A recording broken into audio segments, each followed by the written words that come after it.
This week, Sinan Eren, VP of Zero Trust Access at Barracuda Networks, joins us for a talk on the state of network security in 2021. Then we welcome Justin Collins from the People Empowered for Product Security team at Gusto for a segment focusing on Brakeman. In the security news, anonymous hacks, Epic with a K, fuzzing closed source JavaScript engines, forced entry, 8 websites that can replace computer software, Revel decryptor key has been released, Microsoft fixes a critical vulnerability in Linux apps, a drone accidentally delivers drug paraphernalia to high schoolers, and more. All on this episode of Paul's Security Weekly. This is Security Weekly, for security professionals, by security professionals. Broadcasting live from G-Unit Studios in Rhode Island, it's the show where exploits run wild, packets aren't the only things getting sniffed, and the cocktails flow steady. It's Paul's Security Weekly. Qualys has brought together vulnerability management and patch management, letting security teams discover vulnerabilities and apply patches immediately, all within a single, unified app. Sign up for a free trial of Qualys VMDR, vulnerability management, detection, and response today at securityweekly.com/Qualys. And here he is, the man, the myth, the legend. You know him, you love him. He's Paul Asadorian. Welcome, everyone, to Paul's Security Weekly. It's episode number 710, recorded on September 16th, 2021, right here in G-Unit Studios in Rhode Island. To my left, Mr. Patrick Laverty is here with us. Patrick, welcome. Hey there, Paul. It's so great to be back here. It feels like I haven't been here in quite a while. Yes, it's good to have you back. It's nice. Yeah, especially in studio. The studio is awesome. I don't know what's gone on around here, but this, like I was telling you before. Yeah, you haven't been here. No, this is awesome. It looks like a hacker museum in here. We were like, what? We got this pandemic going on, and it was just a few of us in the studio. I'm like, what are we going to do? I'm like, I don't know. Let's do a whole bunch of studio upgrades because we're not traveling or going anywhere. So, yeah, so we hung a ton of TVs, and we've got all the fancy talkback things and teleprompters and... Yeah, it's almost to a point where like I kind of ran out of things to do an upgrade here in the studio. Like, I wish people could see all of this because I think basically all people ever see is just what's behind us, which is only just a small portion of what's even going on in here. Yeah, it's really fun. I mean, awesome. We did it so that allows us to do fun things now, like live stream building computers, which we did earlier, which was it was interesting. I'm like, so Doug White and I have spent a lot of time building computers. And I'm like, dude, we should live stream it because we had to build Johnny's new workstation. And I realized a lot of things. I was a little nervous because I had never built a computer like in front of a air quotes live audience. So that was it was nerve wracking. And then I didn't realize like the innuendos that Doug and I had to like watch ourselves because I'm like, normally we would just go with the innuendo. We had to hold back a little bit because I'm like, oh, there's like people listening. There could be children listening, so we had to dial it back. When did you start dialing things back on innuendo? It was for the children. It was Wu-Tang and Security Weekly are for the children. And I also think probably the most intimidating thing about what you guys did was try to start it up on as soon as you put it together. Like, how many people have put together a computer and gotten it to start up on the first try? And you can watch the tape. Like, right. I'm not even twisting you wrong. Like, it did start up on the first try. It was live. Yeah. Only took 2 people that have been doing it more than 20 years to pull that off. Nobody can do that. Yeah, we were astonished. It was a lot of fun. Let's see. A quick announcement before we get started. InfoSec World 2021 is proud to announce its keynote lineup for this year's event. Robert Herjavec, plus the heads of security at NFL TikTok, the U.S. Department Homeland of Security, Stanford University, and more. Security Weekly listeners even save 20% on a digital pass registration, as this conference is now a completely virtual experience happening from November 9th through the 10th. This year. Visit securityweekly.com/ISW 2021 to register today. This segment is sponsored by Barracuda Networks. You can visit securityweekly.com/Barracuda to learn more. Joining us for this segment is Sinan Eren. He is the VP of Zero Trust Access at Barracuda Networks and joins us today to discuss network breaches, ransomware attacks, remote work challenges, and the overall state of network security in 2021. Sinan, welcome to the show. Hey, Paul. Good to be here. Patrick. It's Hey, nice, Sinan. It's nice to have you, Sinan. I'd like to start by asking you how you got your start in information security. That goes back into, I would say, all the way to late 90s. And back then, like most of us, we were hobbyists, right? Reader of FRAC, hanging out in IRC, you name it, right? I joined from more the hands-on research, reverse engineering, vulnerability development. That's my original background. Then gradually moved into engineering and product. I love the background. The certain things you mentioned that I pick up on, FRAC magazine is one of them, because the internet didn't have all the information it has today, and we had to rely on print magazines. FRAC was one of them. Remember, like Blacklisted 411, that was another one as well. I loved reading FRAC in 2600, right? I mean, that's where we got a lot of our information. Today you find on GitHub, right? But back then it was in those zines, as it were. Spot on. I like to mention one thing. I think the happiest moment of my whole career, and goes back to 2002, so it's been quite a while.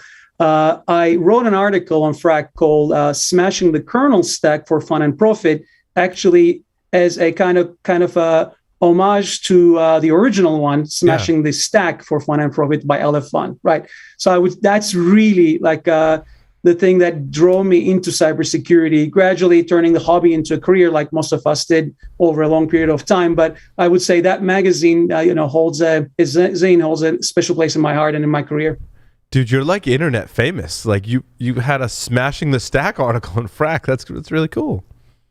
18 plus years ago. Since then, it's been downhill. Yeah, and so at some point, you turned entrepreneur because you came to Barracuda through acquisition, right? That's right. Some of you might know, there was this quite a brilliant, entrepreneur called Dave Vitale. He started his pen testing business called Immunity. I joined there after my first kind of a product engineering role. Did a lot of consulting, pen testing, hopping on the plane and all that stuff, right? And if you do that for 10 years, that's your shelf life, right? You had to come out and start looking what's next. So I wanted to go back into building, security tooling and defensive technologies and solutions, right? So yes, we did start a company called FIDE, originally in the basically what at the time was Beyond Corp. The whole craze was about Beyond Corp. After Project Aurora, Google put that amazing framework together. Now we all collectively refer it as Zero Trust. Well, Gartner wasn't satisfied with that, so I had to come and add additional flavors to it and turn it into SASE. So essentially, FIDE was a modernization, let's say, quote unquote next gen, right? It's a sticky term, but let's say next gen VPN solution with role-based access control, attribute-based access control, basically a modernization. Kind of when the refresh cycle hit on VPN, folks are now migrating pretty heavily to zero trust network access. That's what the genesis of FIDE was all about, which got picked up by Barracuda. And you were one of the founders there, Sinan? Yes, that's right. Yeah, I'm the original founder and CEO. That's awesome. Congrats. That's great. I love Dave, by the way. Dave Vitale's awesome. And you worked for Dave for 10 years? Yeah. Maybe almost 10 years, maybe 9.5 or something like that. Yeah, it's been a brilliant, he's my mentor. I learned a lot from the man. Entrepreneurship, hustling out there. Yeah. Just a brilliant mind overall. And really having that offensive mindset for, those almost 10 years must have really given you like the great insights you needed to go create a company focused on defense, no? That's right. The entire, I would say, philosophy was about attack surface removal, right? We are nowhere near, I would say, as maybe, feature rich and capability rich with maybe some other players, but our core focus, being a very nimble, agile team was, okay, let's do this right. Coming from an offensive mindset, how can we remove the most amount of attack surface from the network, right? So we, really spent a lot of time building the concept of device identity. Can we store a certificate in the device's TPM and CP model to identify the device, not just the user, right? And manage the entire life cycle of a device coming into a network and then getting deprovisioned later on. So those kind of things were, I would say, really the learnings coming from an offensive background. Basically, you need to identify the services. They need to be service identity concept. There need to be identity for the, all the relays, all the proxies that you have, ingress, egress.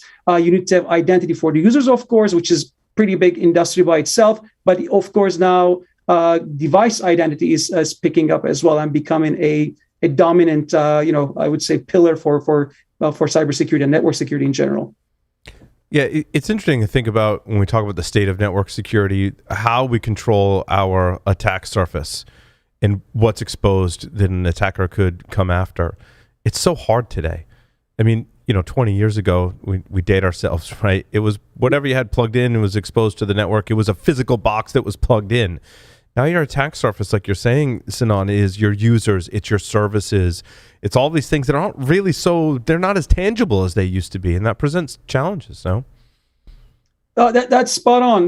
We were talking with your friend Doug over there, and he was talking about being, a benevolent dictator of his own corporate perimeter, right? Everything used to be stacked up on top of each other. You have a very well-defined corporate perimeter where you can overlay, network security equipment like firewalls, you name it, DDoS protection, whatever you need it, right? But now a lot more applications are migrating to public cloud. So essentially, there is no one strict definition of the perimeter, but even more so, applications are moving to SaaS, right? These are hosted application by the vendors, right? You don't have deep hooks and policy controls that you traditionally have when it comes to the corporate network. Therefore, security tooling needs to evolve to support this distributed users with their, with their devices, in some cases, personal devices, and of course, the decentralized nature of infrastructure, and even more decentralized SaaS applications that users can access from anywhere, from any device, especially in the middle of a pandemic.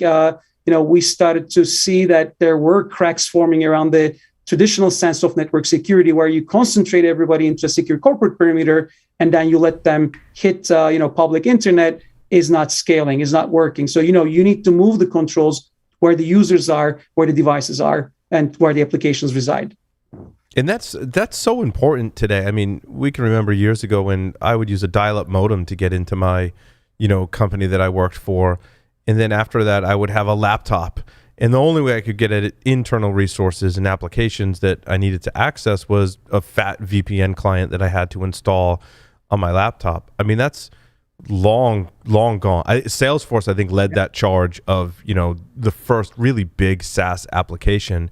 And now today, I mean, you could run pretty much every application that your company would need in the cloud as a SaaS application.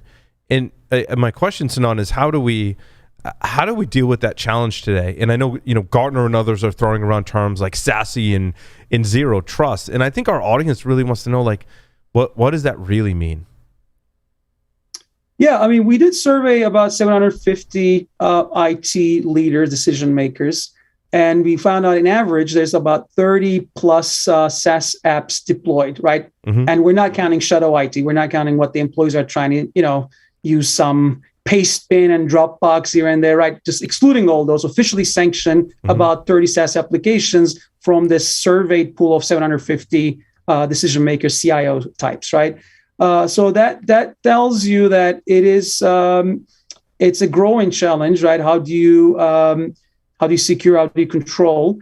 So we found out that I think the best approach to that is to really invest in your identity and access management first, as kind of the foundation to build additional layers of security, especially when it comes to securing SaaS applications, right? Mm-hmm. So before SASE, CASB was basically the evangelizing this concept. Let's basically get your users, before they can federate and authenticate to SaaS applications, to a central point. That's your identity provider, right? Well, now you get them to the identity provider. With that hook, you can kind of build additional security controls from the authentication point on. And that's kind of what, Zero Trust Network Access and CASB build on top. Let's get everybody to an identity provider for authentication, capture the traffic there, and then build, more traditional like network security controls, or attribute-based controls about the device's security posture, user's location, whether they have critical patches, or whether they are still with the company, right? Like basic authorization, you kind of build it from the identity point on. So it's critical for everybody to, at this point, make a a robust investment into identity and access management and centralize all that, have one source of truth for all your users and user groups. And now, Sinan, identity and access management, that's not something Barracuda does, correct?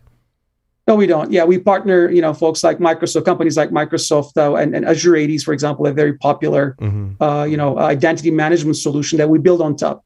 Right. So our Zero Trust solution, our web security solution will basically integrate with Azure AD. And then from there on, we will provide additional, more traditional network-like security controls for the SecOps teams and, IT ops teams. And I love that too, because you're like, look, this is really step one in your security journey today, especially in 2021, is you need an identity and access management provider. You need a way to identify the user and have them access services. Because as we established, like before, I'd take my laptop around or I'd use a dial-up modem, but now the perimeter is really gone and all you have is the ability to identify a user. And that's where it really starts, which I think is kind of interesting. I've never quite thought about it in quite that way as being that critical of a step. Totally agreed. I think that is the most foundational work anybody can do today, because once you start getting and building user identity, soon enough, I think in the next 3 to 5 years, that's, at least from my point of view, is going to be the biggest transformation, is we're going to have an identity fabric of not just user, but devices, right? You're going to have a very, very fine-grained identity for your devices. The services will have identity. So can this device access the service A, happens to reside in some site that might be on Azure or on GCP or on AWS? It really doesn't matter. The network is completely abstracted away. It's essentially users, devices, services, applications with their unique identities, attested identities, accessing each other, communicating with each other. But all of that will be basically enforced and controlled through an identity fabric. That is basically your control plane. That is basically where you enforce your policies and your security and your rules, right? This identity talks to that identity. Is that explicitly granted or not? That's the kind of level of thinking we're going to do going forward. Not IPs, not subnets, no more ports. Network is going to get completely abstracted away. I think the network nerd in all of us is kind of like, but when you think about it, it was like, this person's working from home, so just allow their IP address through the firewall. That doesn't work anymore. Right. I don't know that it ever really worked all that well because it was at the network layer, and I really like the app user data approach to security, because that's what we're controlling today, and that segues into this kind of, I don't want to call it a buzz term, but we put these acronyms around, mostly acronyms, right, around the latest security technologies, and the newish one is SASE. How does that work? If I'm in an organization, I've done a good job at identity management, how do I start thinking about, how do I implement SASE? Like, what is it, and how do I start scoping this project, Sinan? Yeah, I would say that first thing that you need to look into is, did you have your identity and access management, investment already done? Tick, right? That's kind of like the prerequisite. From there on, I would say SASE is essentially a blueprint of, that enables convergence of various point solutions and security products into a platform, right? You, as a practitioner, now you can consume these solutions with ease from a central cloud-based location, cloud-based control point, essentially a dashboard, a management console, right? We went through this evolution of, ripping the appliance from the data center, right? And then moving it to the cloud. And then instead of CapEx, now you have OpEx, you're subscribing to a service, you're getting web security, you're getting remote access, all cloud delivered, right? But now people were getting a bit fatigued about managing, as we said, like any company uses about 30 plus SaaS solutions. Well, if you ask a CISO, if you ask a security practitioner, they have at least a dozen security vendors that they have to deal with, right? That also becoming a major fatigue. Besides the alert fatigue, it become a major fatigue to deploy and manage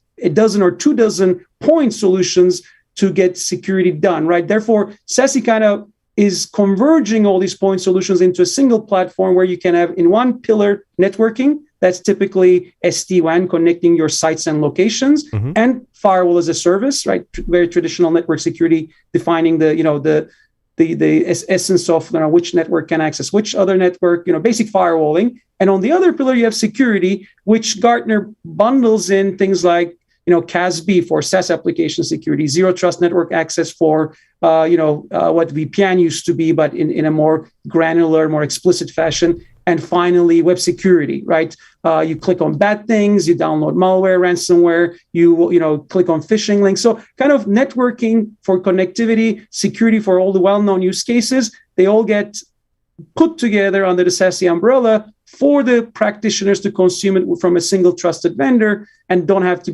deal with onboarding a dozen vendors and managing contracts and all that. Sinan, how do we deal with the device aspect of it? Because as you describe this model, my brain starts going to, if I can validate the user says who they are and define what they can access based on who they've already proved who they are, how much do I care about? I mean, I care about what device they're coming from, but do I need to manage that device? And I'm talking like in the future, like, do I really need to manage that device anymore? Spot on. I think you're 100% there. That is the future. No, you should not manage the device, but you should be able to set a baseline policy, right? Is the basic cyber hygiene, getting automatic updates? Oh, well, is it jailbroken or rooted? Well, it happens to have an actual keylogger or malware already installed on this gadget, right? So if you can basically establish a baseline policy and attest to that at the time of onboarding, not just onboarding, at the time of every time the user tries to access something, if you're collecting telemetry from this device, doesn't matter it's company owned, personally owned, or even a borrowed device, a hotel lobby gadget, right? As long as you can attest to its security at the time of access, I think it should be 100% be part of your, enablement. You should not get in front of the people anymore, right? Yeah. Do I need to put software? Validate. Go ahead. Sorry, Sinan. Do I need to put software on that device to make this attestation?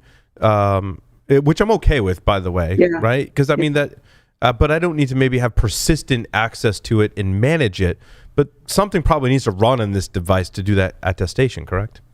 That is correct. Yes, it's super tough to say that you can do proper security checks and attestation from a browser, right? And you don't get high fidelity information. You don't get enough telemetry from just writing something in JavaScript that renders in, that does all the callbacks on Chrome, let's say. So you do need an application, but we're working hard to make it as lightweight as possible as an industry. So it could be actually an app directly provisioned from the App Store, right? Like, you could be pulling it from the Mac Store, even the Windows Store, iOS and Android Store, you name it. So it doesn't have to be a heavy agent that run with system privileges. Actually, on the contrary, as an industry, we should really step back a little and say, do we really need root everywhere? Do we really need system, processes everywhere? Think about the AV, right? That is the most, privileged vantage point with drivers and running, agents as system or root. We also need to broker our services and go with the best practices and also run our applications with the least possible privilege, and maybe only escalate when we're checking for one of those, things like is the device, is up to date, right? Maybe then you only need to escalate to verify that information, and then you also go back to running as a low privileged user application, right? So there's a lot of work being done. I could say that these applications are getting a lot lightweight. They're not heavy system root agents anymore, and they are also adapting to what they're preaching, which is more secure design. Yeah, and also the approach I like in these scenarios, Sinan, is that I can grant access or revoke access based on how I assess that device and what its level of security is. In other words, if I'm traveling and I'm at a family member's house and I'm like, oh my God, I need to go check my email because I just got a text and there's a potential security event as a security practitioner, right? And I can go to that device, and since it's a new device, it doesn't have the full management software on it, I only get a certain level of access, right? Maybe if I go to my laptop that's company issued, that's a much more trusted device. Therefore, from that device, I can go manage systems. I can go provision users and do what I normally do in my role in IT or security. But I like this, like being able to determine what a user can access based on how they validate who they are and how much validation I can do with that device. And this is all possible today, right? I'm not talking in the future. This is technology that exists today. Yes, it's one of the best definition of conditional access I heard anybody describe. So that's really spot on. It's essentially conditional access, and the conditions doesn't mean it's a binary decision that you get access or you don't, right? You get levels of access, right? It's legally mandated that you get to download your pay stubs from an HR portal. Nobody should put roadblocks in front of it. But guess what? You're not going to be able to get to the source code repository. You're not going to be able to do git pull because your device doesn't have disk encryption, right? The company should be able to basically define those access levels based on the conditions that, your device, your location, maybe if you are part of a GDPR or some sort of a regulatory framework, maybe location factors into that too. Then they can, basically give you more privilege, more access, or less and less and less to a point that you only get the very simple applications that they have to offer to you. So you can move up and down on that scale depending on the condition and the context. And what I like about that I think I've already seen is that if you compromise user or steal a user's credentials, that's an instant roadblock that you're putting in front of the attackers, right? Because they're not, okay, I could compromise the user's workstation, right? But in a lot of instances we've seen, I end up with user credentials and I'm going to try and access that from somewhere else. Even the basic rudimentary, you mentioned, Beyond Corp and all that stuff, puts a lot of roadblocks in the attacker's path to say, like, no, you can't just get a new device and start using these credentials because that's, one, a new event, and two, I haven't validated that device in any capacity before. That's spot on.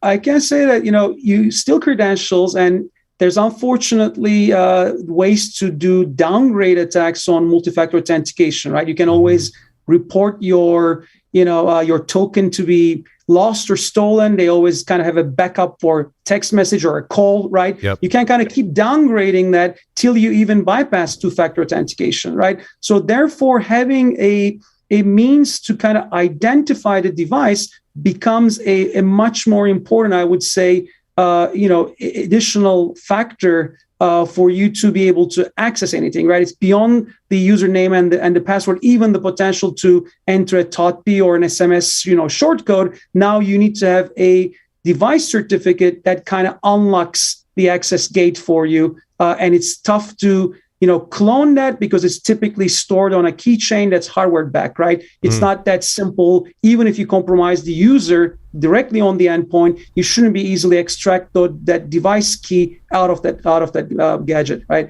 So adding that as another form of authentication, the device identity component really makes stolen credentials less of a threat. Right. Yeah, and it's interesting. I'm thinking of email security. If you could actually control, well, this is, a device we haven't seen before. And yes, they did this level of kind of, user identity to prove who they are. But that means you can only see the last 5 days of email and see new emails coming in, but you can't see the whole history, and start applying more granular controls to really put roadblocks in the attacker's way. This is kind of where I see this technology evolving to. Indeed, that's a very good way to put it. You can say, okay, I operate in a very secure organization, and if this device is not known to me, you don't get access at all. Or like you said, you can say, well, this device is not known to me, therefore I'm only giving you limited access to ABC, right? The organizations can really take that lever up and down as they see fit, depending on their risk profile, right? Yeah, I think it's a lot like we see with our home banking, where if it's a device that the bank hasn't seen before and hasn't been authorized, you're not getting access. Right. I've been there. I think we all have. Right. And you're like, wait, what was that security question again? You're Who was my best friend in kindergarten? text messaging your wife and like, what? Wait, what was that? Where's my phone? Yeah. Absolutely. Sinan, how do we integrate? I still think phishing is, and Patrick can attest to this. You're still doing pen testing full time, Patrick. Yeah, and I especially love phishing. And it's still one of the it best works. ways to get into an organization. I see some horrendous campaigns that work. Yeah, And it's kind of sad how easily that phishing can work. And one of the things that I like to say is I only need it to work once. Right. You only need that one set of credentials that For work one user to be able to get in, and too often it just works over and over. Sinan, how do we work like phishing protection into this mix, right? Knowing that that's the primary kind of access method for attackers. Teach the man how to fish. He makes bank in cybersecurity for all his life, right? Right. It's the most effective tool, period, for pen testers, and obviously for attackers and criminal syndicates as well. There's no denying that.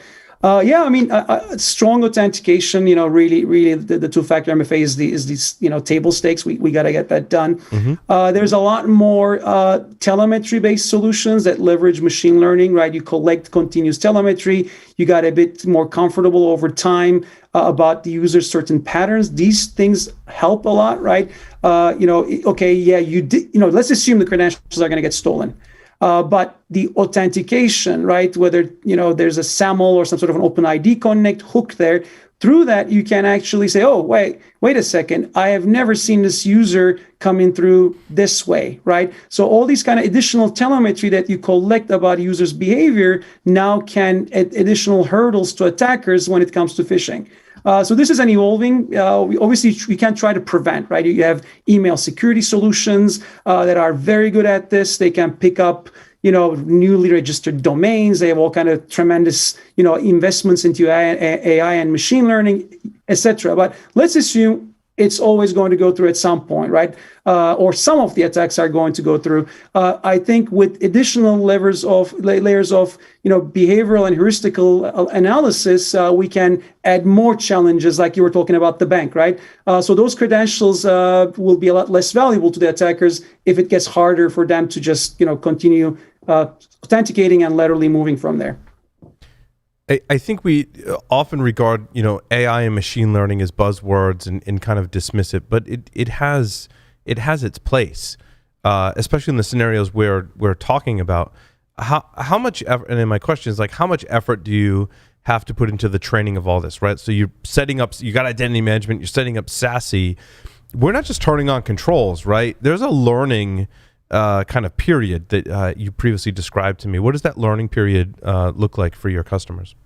Right. I mean, email is not my domain. I'll leave that to Mike. Sure. Maybe you'll get to meet him someday. But I can talk about application access, right? SaaS application, internal applications.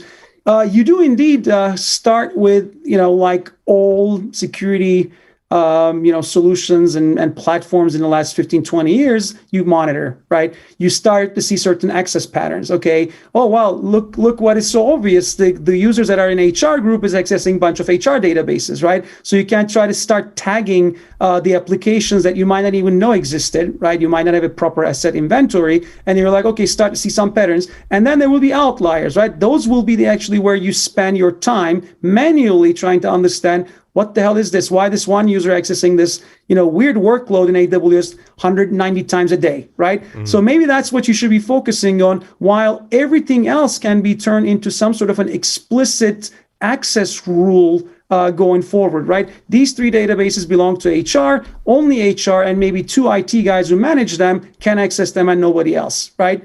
So that's how we essentially do that. Monitor, try to build some relation graph about the users, their devices, and the applications that they access, and gradually tighten the screw essentially so that you make it more explicit, rather than just like, as long as you get to the network, you access everything, goes away. It becomes more of a, this roles can access this set of applications.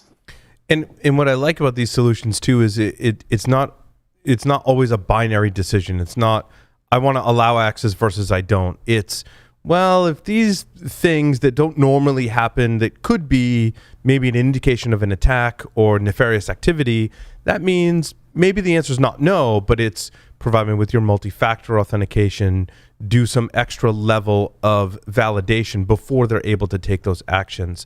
And I really think we can make a lot of analogies to the real world, but in our world, I mean, that's really where we need to be, because these systems are terribly complex. And, not just having to be a 0 or 1, but going, well, when this happens, I need your multi-factor authentication again. I think that's a valid strategy. Brilliant strategy indeed. I mean, there's another one that's a favorite of mine.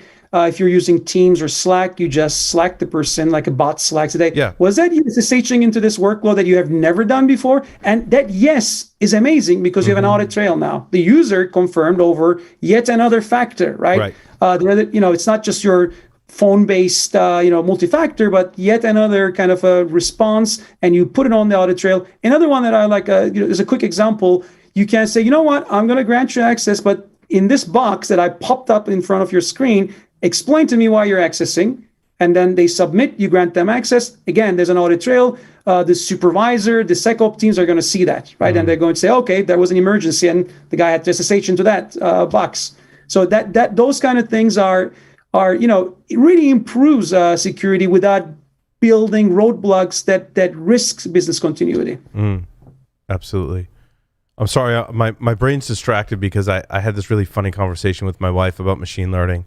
And I want to just segue a bit because it's really funny as we're talking about machine learning, and we were watching this commercial for Roomba vacuums. I don't know if you guys ever had a Roomba vacuum, and I don't know if you have pets either. But one of the like heinous horror stories on the internet is if your Roomba vacuum like runs over the dog's poo, for example, right? And it's horrible. The new Roomba vacuum will actually avoid your dog's poo. And my wife's like, because that's actually happened to us. I remember when you tweeted about that a couple of years ago. And I was like, but sweetie, you do realize, like, I think that's cool, but you do realize that there was meetings at Roomba where engineers and product managers were talking about how they could use hardware and software and machine learning to identify poop. I'm like, that must have been some of the most, to me, hilarious conversations, about that. It's very similar to Google Photos or any machine learning. Like, I'm like, it doesn't need to know that there's a glass on the floor or something else on the floor. It just knows, like, that's poop, and everything else, I don't need to know what it is. I need to know that it's not poop. I'm like, they had these in-depth conversations about how to do that and probably showed it lots of pictures of poop. And I'm like, that's a really kind of interesting way to describe machine learning. Like, I could describe machine learning to my wife in various different ways, but when I did it in that way, she got it, right?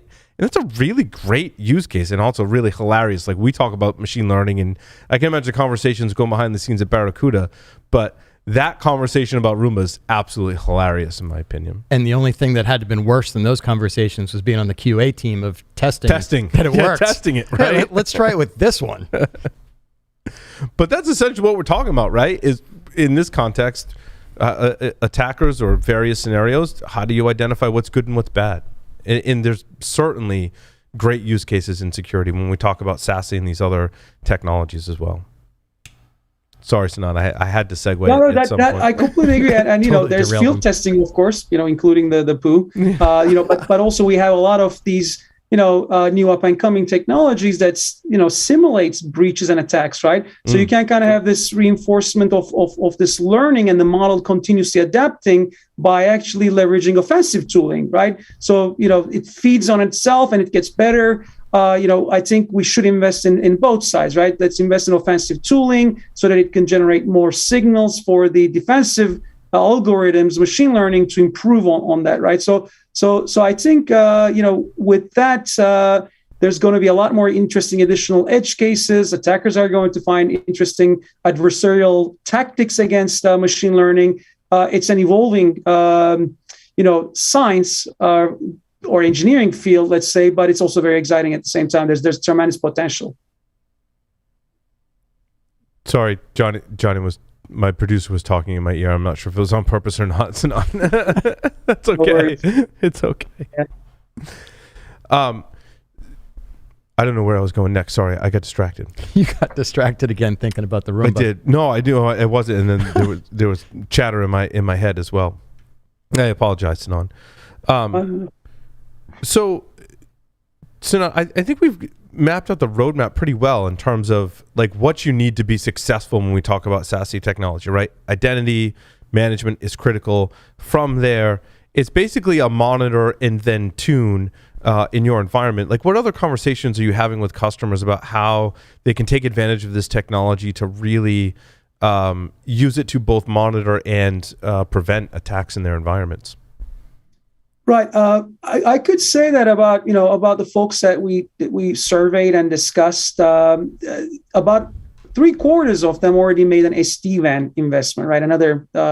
There's another acronym and a jargon there, but basically they, after the identity investment, now they're investing into creating a network, a conduit, a network fabric, if you will, right? So they can have consistent policy enforcement across different sites and locations. Mm-hmm. And when we say locations, we're not just talking about offices, right? Some of these folks have factory floors or OT environments, right? So they're kind of connecting their networks and sites together through SD-WAN after the identity investment is in place, and then from there on, they're building additional controls, as part of the SASE deployment. But I would say after IAM, SD-WAN is I would say the second most important roadmap item towards SASE.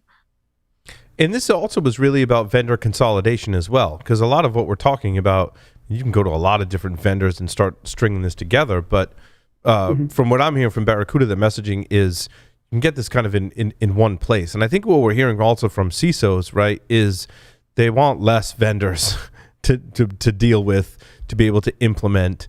And I'm all about this too, because I feel like you should have the tool that works best for you. And I don't want to take that away from people. Like if developers work great in this IDE, that's the one they should work with, right? And I think when you have this set of technologies and solutions from one vendor, it sets you up for success, because you've got one platform that's doing multiple things rather than 6 different platforms or more from 6 different vendors that you're working on integrating together. And as we all know as technologists, that integration is constant maintenance. That's exactly right. And now vendors are taking two different approaches. If they have the balance sheet, they're going and acquiring companies, and then they're kind of filling the gaps in their portfolio towards the platform approach, right? The network security platform, the endpoint security platforms. You'll see the same from Barracuda. You see it from endpoint security vendors like CrowdStrike. They're filling the gaps because everybody is approaching it through a platform that you are already onboarded with the vendor. You have a trust relation dating multiple years. You went through compliance, legal, all that wonderful stuff. You really don't want to add to that, yet another startup, right? And of course, perhaps a bit controversial, but some of these vendors, especially Silicon Valley funded vendors, will have, balance sheets that cash flow statements that says, we spent $3 to make $1, right? So What happens? Another 2008 happens, right? Another kind of a macro shock happens. How many of these vendors are going to be providing you support going down the road, right? So you also need to find these vendors that have, relatively strong balance sheet that can go through cycles of economic activity and still be there to support you. I am a startup guy. I do believe in innovation and more startups going, but they also have to quickly find ways to integrate and kind of build a platform, whether through OEM, whether through partnership, in order to also have staying power when entire security tooling is kind of converging into a platform. They should maybe really look, to their business development team, to their, VP of partnership, to, okay, you know what? It's time to get together with all these other point solution vendors and startups and build something that is a bit more comprehensive. And I think it also speaks to the SMB market as well. Is that an area of focus for Barracuda in your mind, Sinan? Yeah, most certainly. We do have an MSP unit, and I think SMB is dear to my heart. It's I would say kind of the soft belly, if you will, right? There's tremendous amount of risk to our national security through SMBs because they're part of the supply chain, right? Mm-hmm. I mean, there is all kind of, compliance framework like CMMC is coming up saying that, okay, we got to go really look, all the suppliers, the vendor from Idaho supplying potatoes to the DoD should also be certified to be secure enough, right? Because, if you compromise an SMB that has, that they are part of the supply chain, you can literally move from that SMB all the way into a critical organization, into a Fortune, 500 organization. Therefore, SMB is underserved, but as Barracuda, we have an MSP unit. And we believe the way to small businesses is through empowering MSPs to provide them more security services. MSPs are now in a rush to be more, MSSPs, right? More cybersecurity offerings behind, besides the traditional endpoint management, backup and restore. Now they're offering a lot more cybersecurity services. So we see SMBs can be, secured and really the right way to approach them is through their MSP relations to bring them to also a level of security hygiene that we need as a nation. Yeah, it begs that question, Sinan, when you're at that SMB level, you're 70 to 100 employees. And I think when you're like at that level, you probably have an MSP, right? Yeah. And you're creeping towards this crossroads where, like, do I have the MSP and an MSSP, and how do I like match their technologies together? Well, like, what's your advice on that front? And that's a really selfish question because that's kind of where CRA is today. Just FYI, right? Yeah. No, I mean, and MSPs are in a rush to become MDRs and XDRs, right? So we did acquire a company called Scout so that we can expand our MSP services to more managed detection and response, right? Extended detection and response, because I don't think MSPs are there just to do, IT related workflows only. They are part of the very, security fabric. Cybersecurity is part of IT at that level, right? We're talking about, like you said, 70, 100, sometimes even less, actually. There's, 10, 15, 20 person, dentist offices that needs IT and security service, and they get them through MSPs, right? There's a lot of these, small businesses, MSPs themselves, providing tremendous value to, hundreds of thousands of small businesses. So empowering them and making it very easy for them to deploy, generate value, but also make money, right? Is the way to go. And I think MSP and the MSSP and MDR, XDR, that definitions are going to get blurred, at least for the SMB market. It's just going to be full service from your MSP. They will have all the stack to, service your needs from IT ops to security ops. I like that approach too, because I feel like that's the same direction we're going in when you've got like a NOC and a SOC, right? You've got your, networking and IT teams plus a security team. I mean, that's really kind of merging into one. And what you're saying, Sinan, is the MSP and MSSP market are kind of merging into one as well. And I think one of the gaps between there is that security operations function, right? Like, it's one thing to say, okay, everything's patched, everyone's deployed the same software, it's kept up to date, and in that, but then there's how do I look and see if someone's compromised on a proactive or active basis? And that's where that merging needs to happen. You think that's a skills and technology gap? I would say we do have a major talent skills gap, but that's why I think MSPs can play an important factor there to triage all these alerts and alarms that the solutions that they deploy generate, right? I mean, they need to service those. It's not enough to go and deploy a firewall and kind of remotely manage it on occasion. No, you also need to now triage all these alerts that the security tooling generates. So I can see the talent side is going to be always tricky, right? I think the technology is there. There's a lot more of these, platforms that integrate with 100+ network solutions. They collect telemetry, they collect logs and alerts from them, and they can help analysts to triage and to respond and to remediate those issues.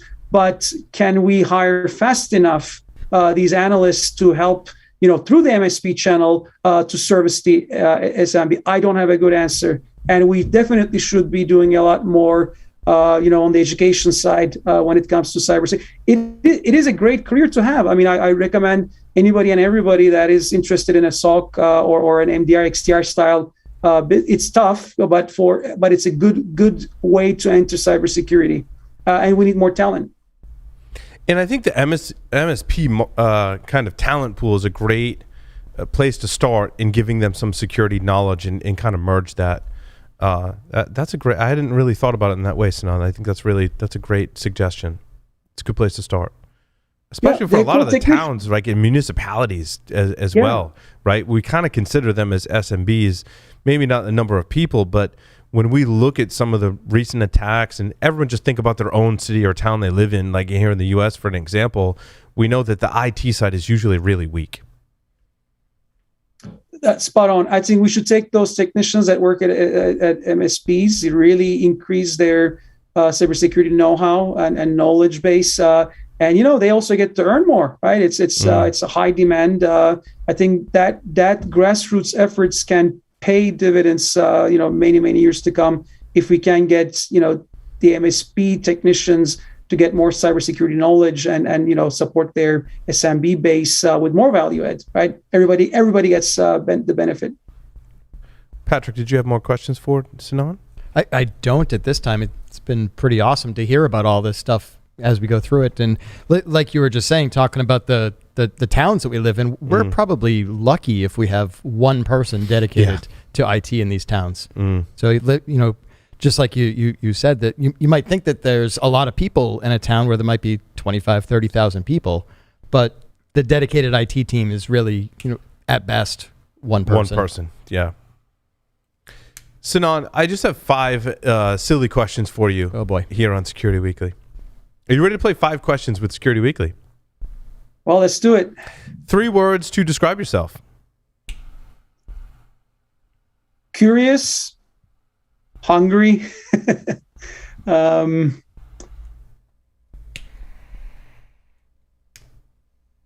guess, short on the third word. If you were a serial killer, what would be your weapon of choice? Katana.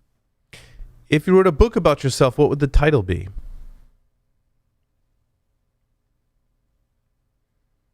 From the Eastern Med. I'm going to ask the next question, but also yesterday, I forgot that yesterday was, in fact, the 26th anniversary of the movie Hackers. Sinan, what is your favorite hacker movie? Ghost in the Shell, the original animation. Awesome movie. Choose 2 celebrities to be your parents.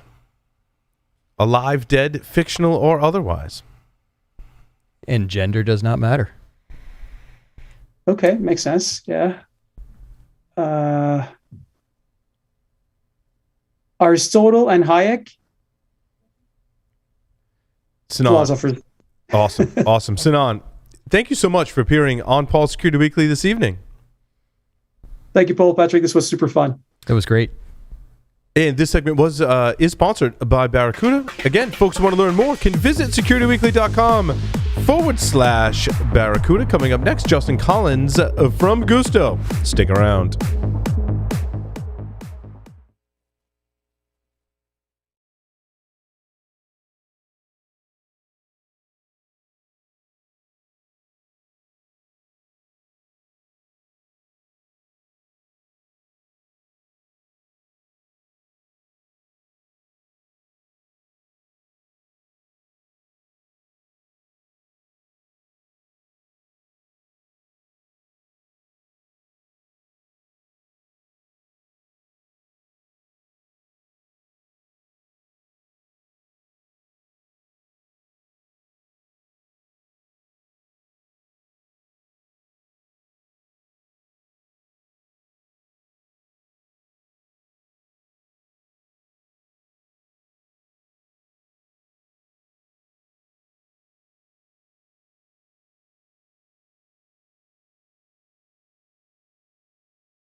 Every 11 seconds, there's a new ransomware attack.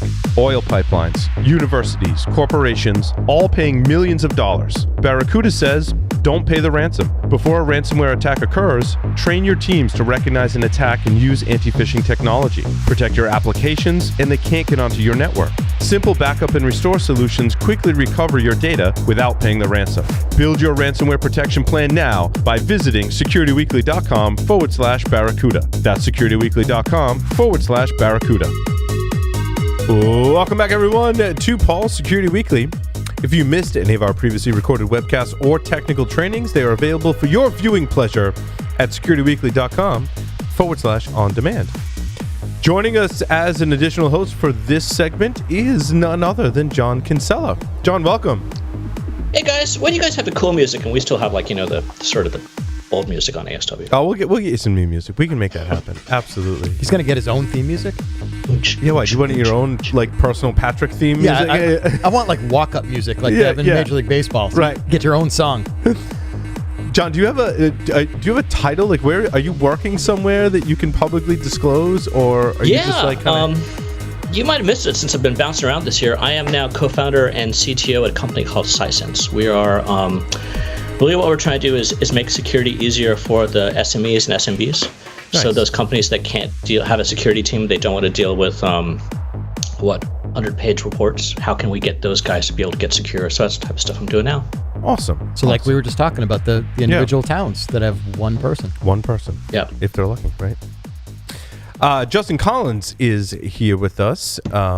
People empowered for the product security team at Gusto. He is also the primary author of Brakeman, a free static analysis security tool for Ruby on Rails. Joins us tonight to talk about Brakeman. Justin, welcome to the show. Thank you very much. Glad to be here. Nice to have you. Justin, how did you get your start in information security? I needed an internship. And at the time, I'm still very into Ruby. At the time, there was a company called AT&T Interactive, which I saw on all the Ruby conference recordings. And I was in LA, they were in LA, so I just applied to all the internships at that company. And the team that called me back was the security team. And that's what got me into security. That's awesome. That's awesome. What did you do on the security team there as an intern? I wrote Brakeman. There you go. You jumped right into writing a static analysis tool for Ruby.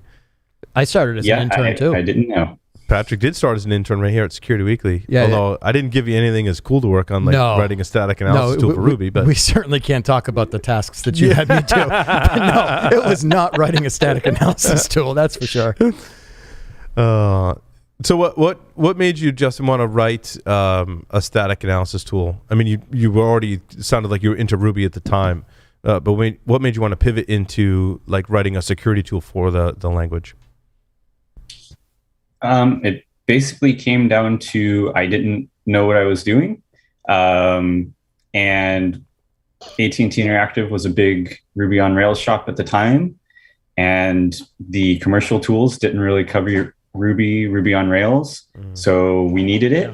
And I had taken some classes on static analysis, compilers, programming language, that kind of stuff. It was something I was really into, so it seemed like a natural fit. And out of that came Brakeman. When you first started working on Brakeman, I mean, I never coded Ruby heavily, but I remember it there was, at that point in history, it was sort of it had a reputation of a security cesspool, right? So I think a lot of what you and sort of the result of that tool as it came and matured sort of helped a lot of people think about security a lot more seriously in Ruby. I'd like to think so. That would be a really cool outcome. Looking back, so Brakeman turned 11 this year, means it turned 10 last year.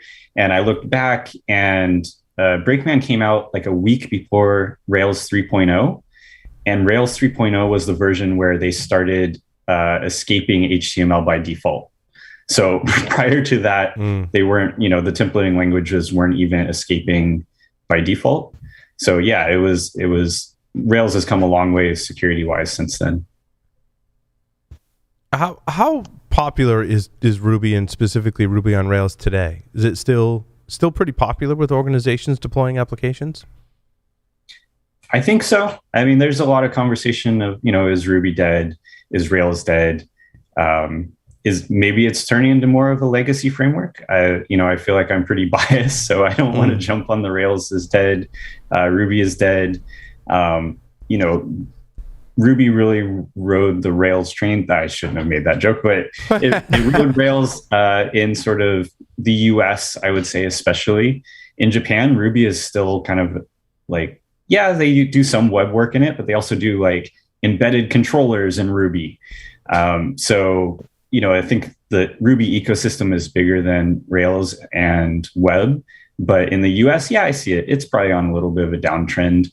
That being said, if you're doing a startup and you're building, something that would work well for a monolithic web app, I still think Rails is probably the fastest way to get you from having nothing to having, an MVP of your product and getting it out there.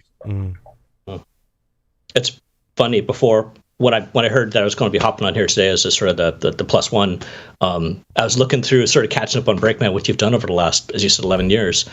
And also at Ruby. So I was looking at, and this isn't to, rag on you or Ruby or anything else. I think this is sort of interesting. So the Stack Overflow report this year put Ruby in popularity at number 17th, above Dart assembly and Swift and R. So what I thought was interesting about this is all these years as well, this definitely has, what I've seen is people who use Ruby, who really love Ruby, they really hang on to it, as you just said. But here you are, a decade in, for folks who go out and look at the GitHub repo, you have 15, the number of commits you have is like absolutely insane compared to the next person. But like you're still, it's 1,700 commits, and this is something your heart's still in. Obviously, you still love it, which is super impressive because so many tools we have in open source, once someone either switches jobs or changes or something, we don't care about that anymore. So kudos, man. That's pretty impressive. I appreciate that. I'm really bad at giving up on things. On top of that, I have been somewhat picky in the jobs that I've taken to make sure either I could work on Brakeman or it would be part of my job. Working at Gusto, for example, I was looking for a Rails shop. I didn't want to go somewhere that wasn't using Rails. I wanted to be somewhere where I'd be connected to that community and to developers who are working in Rails. What were some of the most significant challenges with implementing static code analysis? Just in general, Ruby aside, that's not a small undertaking, no? The biggest challenge is always the same. It's false positives. It's super easy to find vulnerabilities. It's really hard to make sure the number of false positives you report is low enough that people don't hate your tool and throw it out the window. So that's always been the biggest challenge, is just, okay, here's a bad code pattern, but what are all the false positives I'm going to get? And can I make the rule narrow enough that I'm going to get good results out of it? There are some rules that don't go in because they would just be way too noisy. Yeah, it's proving that context or defining that context, right? That I think really annoys developers, especially, senior developers that really know the language. And then when they see an alert, it's like, hey, your code's vulnerable. And they look at it and go, yeah, but not in that context. And you're right, that's when they throw the tool out and they don't trust it anymore. And that's bad. Absolutely. And unfortunately, sometimes you just have to explain, look, a tool can't understand your application. Right. There has to be a layer of a human looking at it and making a judgment call on it. And Brakeman itself, it's kind of like a middle ground between the tools that are more like linting and grepping without really any context, and the tools that are going to take a couple hours to run but have much more context and can have the lower false positive rates. I feel like it's table stakes for like your IDE to have some linting tools in it. And I think as developers, we're like, yeah, all right, I know it's the linting tool in my IDE, and therefore I'm going to take it with kind of a grain of salt. And it helps in these areas. And then as you learn, like these other areas, it's like, yeah, I know to just ignore those. But when you start moving into a DevOps pipeline and an SDLC, you want something that's really got that false positive problem at least 80% solved in order to produce code that has integrity. Yeah, and some of it is just being really careful about the rules that you write. And the one of the real benefits of Brakeman being semi open source is that people report it. If all Brakeman was ever run on was the applications that are either open source or that are at the companies I'm working at, it would be terrible, right? Mm-hmm. People need to report and say like, hey, yeah, I used it on my code and this came out of it. And then I can go, oh yeah, didn't even think of that scenario. Didn't know people would write code like that. Now I can adjust. Now, but that's what's sort of wonderful about when an open source project gets some sort of traction and gets interest from the community, right? It's for those out there who, if you've either haven't done open source, you haven't seen it. It's one thing to know if someone else is using your code, but once they start contributing back and actually making suggestions, even if it's saying, "Hey, this sucks, I want it fixed," that it helps give you energy and excitement about you're doing something that other people care about. Mm. Yeah, absolutely. Earlier this year, for example, there was a bug in Brakeman, and it suddenly started impacting a lot of people. And yeah, I woke up to like a bunch of messages, several pull requests, and I was like, oh yeah, okay. Like I wouldn't have known that was a problem, but it's always nice to know that people are using your stuff, and they'll tell you when it breaks. And I love the community cares enough to report those issues, right? That means you've created something that's useful to them. Absolutely.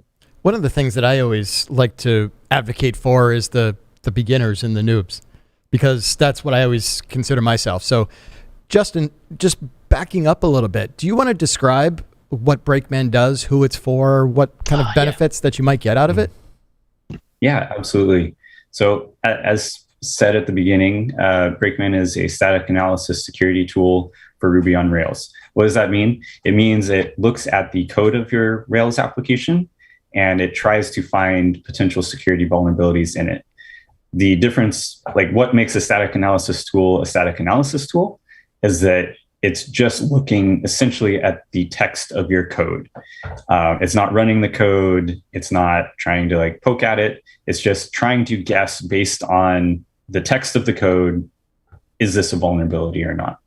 And for Brakeman in particular, you can run it pretty much anywhere. You can run it as part of development. You can run it as part of CI. There are services that will run Brakeman for you. And this is actually an issue that I have with a lot of tools. I think it's very beginner friendly in the sense of you install it, you run it, and then you get results out of it. Digging through the results is where you probably have to put in some effort and some potentially learning if you're unfamiliar with different security vulnerabilities. But it was very important to me that anyone could install it and run it without having to configure anything, set anything up. You just point it at your code and then it gives you results. And then after that, you can tune it and adjust it as you want.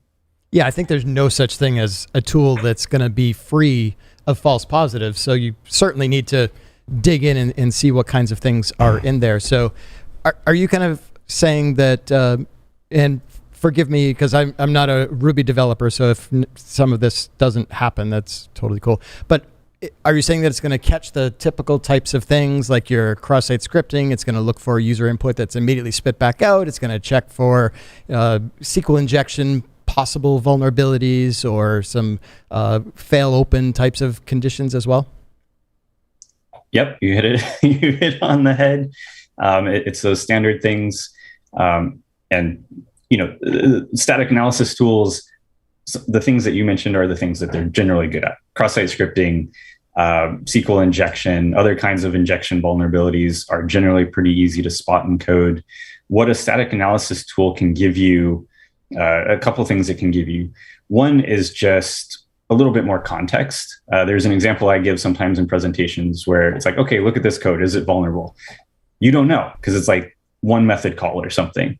But a tool can look at the context of it and give you some heads up of like, hey, actually, this could be vulnerable or maybe not. And then the other thing it gives you is just some assurance, right? If you're running it all the time in CI, no, it's not going to catch everything. Absolutely, it's not going to catch everything. No tool is going to catch all security issues. But there are certain things that you can know that, okay, like I know I'm running the tool and it didn't report anything, so I'm not doing anything obviously bad. And then you can look for the not so obvious issues or vulnerabilities.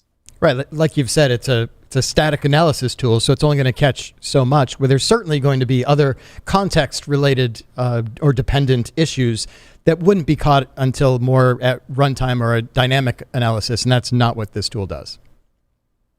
Yeah, that's correct. I mean, every tool is going to have its strengths and its blind spots. I will say early in my career, I really did think that, hey, if we just had like static analysis tools for everything, that would get us so far in securing our applications and it will be great. Now that I'm a little bit further in, static analysis tools, it's one tool that you use, and then you're going to get other kinds of coverage from other kinds of tools. And you kind of have to put them all together to get the best coverage you possibly can. Yeah, I find they help secure the core, right? Because later in the news segment, we're going to talk about HTTP request smuggling, and I think if you can look at your code and make it as secure as possible, that if there are other vulnerabilities that maybe wouldn't be caught, by a static analysis tool, you set yourself up more for success rather than failure by securing the actual, code itself. I would agree with that. Yep. What are some of the best use cases for Rails today that you've seen, Justin? Yeah, I think, like I said before, if you're a single person or a small team and you're trying to launch and build something brand new, I think that's an excellent case for Rails. And even from a securities perspective, I think that Rails is a good choice for, hey, I just want to build something fast, get it out the door, get the functionality in place, and have everything work.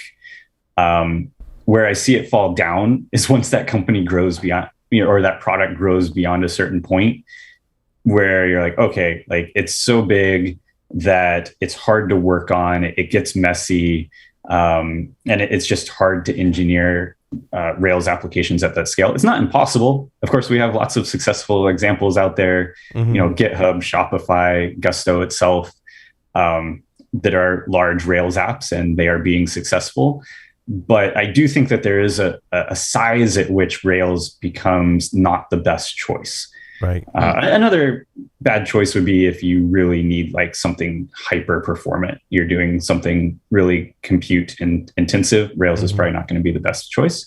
But if you're starting off and you're like, I just want to build something, get it out the door, get users, get revenue coming in, I still think that Rails is an excellent choice. And it's going to come with a lot of secure defaults that other frameworks may not. And that's what's sort of interesting about, say, Rails compared to what, JavaScript is number one on that list, Node stuff. But what we're seeing, we talk about on ASW week after week, is since the language is so new and the developers they haven't gone through a lot of the bumps in the nights, which you have and a lot of the Rails people have, Ruby people have. Security it's still becoming a little more of a solid concept in there. So that's interesting. I think also think about just the age and the maturity of a language that's been around for that long. I'm curious though, talk a little more. What do you think it doesn't work really great for larger code bases? Is that based off the architecture of the language itself, or how people are using it, or it takes a little more diligence, or any thoughts? I think so. I'll for the record, I'm not like a great Rails developer. So for the record, Ruby is a dynamic language. It encourages a lot of dynamic use of the language. And yeah, when you get to a certain size, you want to know that if I make a change over here, it's not going to mess up things over there. And that's where, it hurts me to say it, but you're probably going to want, a statically typed language. You're going to want something that has some guarantees, some enforcement of interfaces, things like that, so that you can, imagine having 300 developers working on an application. Rails doesn't lend itself well to that. unless you're very careful about how you split things up and how you architect things, which I just described. The best use case for Rails is when you're just trying to go fast. So when you're just trying to go fast, you're not going to take the time to lay out, okay, so in 5-10 years, we're going to have hundreds of developers working on this, and we need this beautiful architecture so that they can all work on it safely. It's just not going to happen. So that's historically where I've seen Rails start to fall down a little bit, and Ruby itself. I mean, yeah, Python falls in that camp too, in my opinion, too, Justin. Right, the same problems you described exist in Python as well.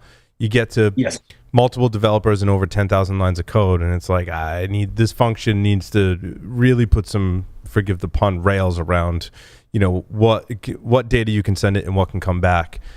In Ruby and Python, both are kind of loosey-goosey about that if you code it that way, right? Which is kind of how you're taught to code it that way in both languages.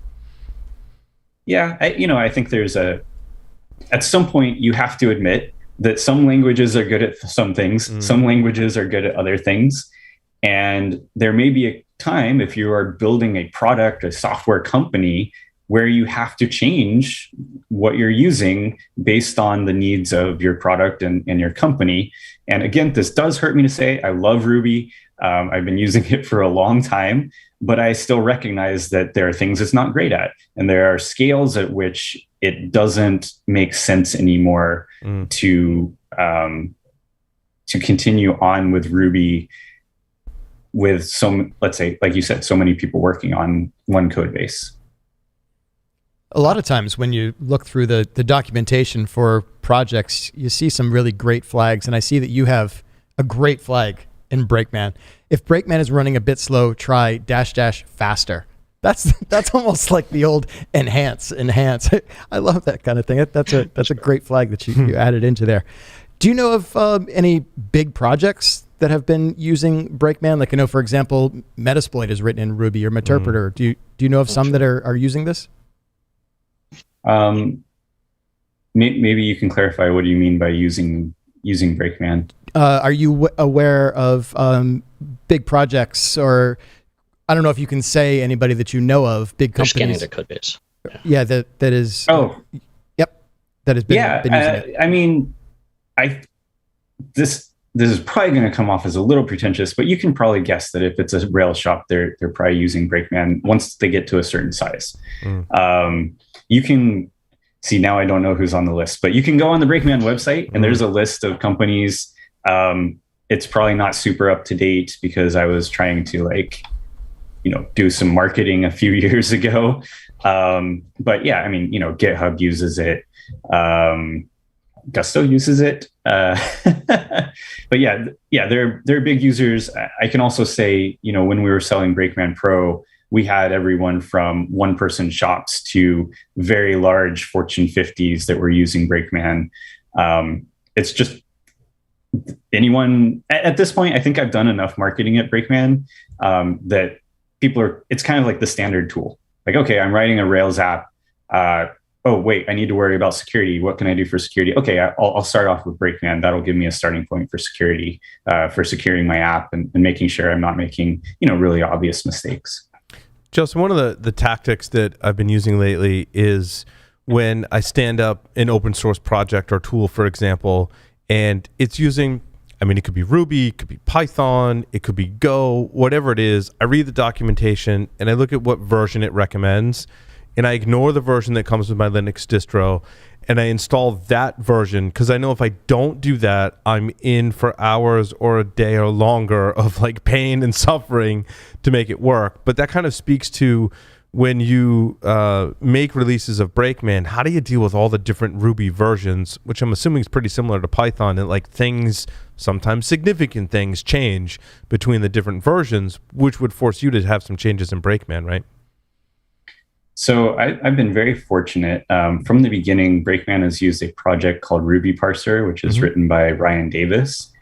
And when Brakeman first came out, that was basically the only project that would parse it was basically compatible with older versions of Ruby, as well as newer versions. And so Brakeman is really tied to Ruby Parser. And so that's what I rely on for the version support. However, since Brakeman is 11 years old, you can run it.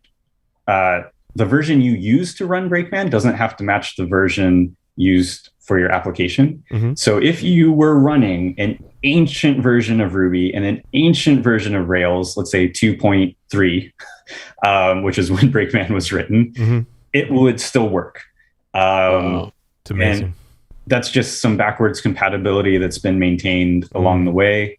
I will say, as far as like what Brakeman uses, I've been I pretty much stay on like an old version of Ruby. As exciting as it would be to jump on like new features and stuff, when you're maintaining a tool, you want to just keep it as broad as possible so people don't have to worry too much about getting, basically getting behind on the versions. So I've been very conservative on that. But for analyzing code, yeah, Brakeman's basically maintained all of the backwards compatibility and, even supporting older versions. Fortunately, it hasn't really happened that a newer version of Rails somehow invalidates the support for older versions. So inside of Brakeman, basically each Rails version builds on the next. So if you're running, let's say, Rails 5, Brakeman turns on the flags for Rails 2, 3, 4, and 5. Just in case you're running some weird, you have some weird old code patterns or something, it will still catch them. Yeah, sounds different from Python, because that switch from 2 to 3 in Python was a pain in the butt. Huge, yeah. It just kind of a question more for my own curiosity. When you look at Python, and I'm not sure if you looked at Python Flask or Django, like how does Rails compare, just in a general sense and also maybe in a security sense as well? I haven't looked too much at Django or Flask, really. So I guess I can't really comment that much. At a previous job, we were on Python, but it was using a different framework. And in that particular framework, yeah, it was like missing pretty much everything. It was like the CSRF protection or, just things like that. I do think, and kind of going back to the JavaScript world comment, I do think that new web frameworks really have to meet the bar of the old ones. And they should have to, right? Like you shouldn't have to have a regression in security to use a new framework. On the other hand, I remember seeing a post, I guess it was a couple years ago, where someone was like, here's my new templating language. What do you think? And someone was like, oh, cool. What do you do about cross-site scripting? And they're like, oh, what's cross-site scripting? And it's like, okay, we can't really go forward as an industry with people writing stuff for the web without being aware of web security. But that is the way it tends to go. And then security is generally added on later. And I do feel like, and this hurts me, but I remember early days of Ruby and Rails, and it was a lot of people coming from Java. I mean, like, oh, like it's so much better than Java, right? Whereas I'm pretty sure the Java people were like, yeah, but our stuff is so secure and so mature, and you don't have like any of this security stuff that we have. And now the Rails people are saying that about the newer frameworks, like, oh, well, you don't have this security feature and that security feature. Right. And it's become sort of the, the mature framework. And it's just funny to see that kind of cycle happen. And I'm sure it will continue to happen. Just when you say templating, you're referring to things like Jinja. And I haven't worked with Rails, but I've worked with Flask and I've used Jinja. Do you have your choices of the templating framework in Rails as well, beyond just Jinja? Yeah, you do. The three that Brakeman supports are ERB, Slim, and Haml. I don't see much being used outside of that. And all three of those have gotten to a point where they escape, at least if you use them with Rails, they escape by default. They're not great in the sense of it's not like context dependent escaping. It's just HTML escape it. Right. And maybe some helpers for other contexts. But by default, if you use Rails, all the main templating languages will escape by default. That's awesome. Justin, earlier you referred to a pro version. What else do you get from a pro version that isn't in the free? Nothing anymore, because Brakeman Pro was acquired by Synopsys a couple years ago. And I don't really know what's happened since I left Synopsys. I assume if you buy Coverity, you will get Brakeman Pro as part of that. Oh, it went into Coverity. Funny. That's interesting. Yeah. So they just basically forked it, and you still maintain the open source? Is that? Yeah. So technically, Brakeman is not open source anymore. It is free. And yeah, maybe one day someone from Synopsys will hear me talk about this, but I don't know what's happened to it since I left. I left 2019 and haven't really had any contact. And I've just kind of gone off and continued maintaining Brakeman itself. Technically, they own all of that. So I'm basically still working for Synopsys, but for free. But yeah, I've basically just been able to continue maintaining and being the head of the not open source version, but the free version, which the restrictions there are basically you can't go and build a Coverity competitor.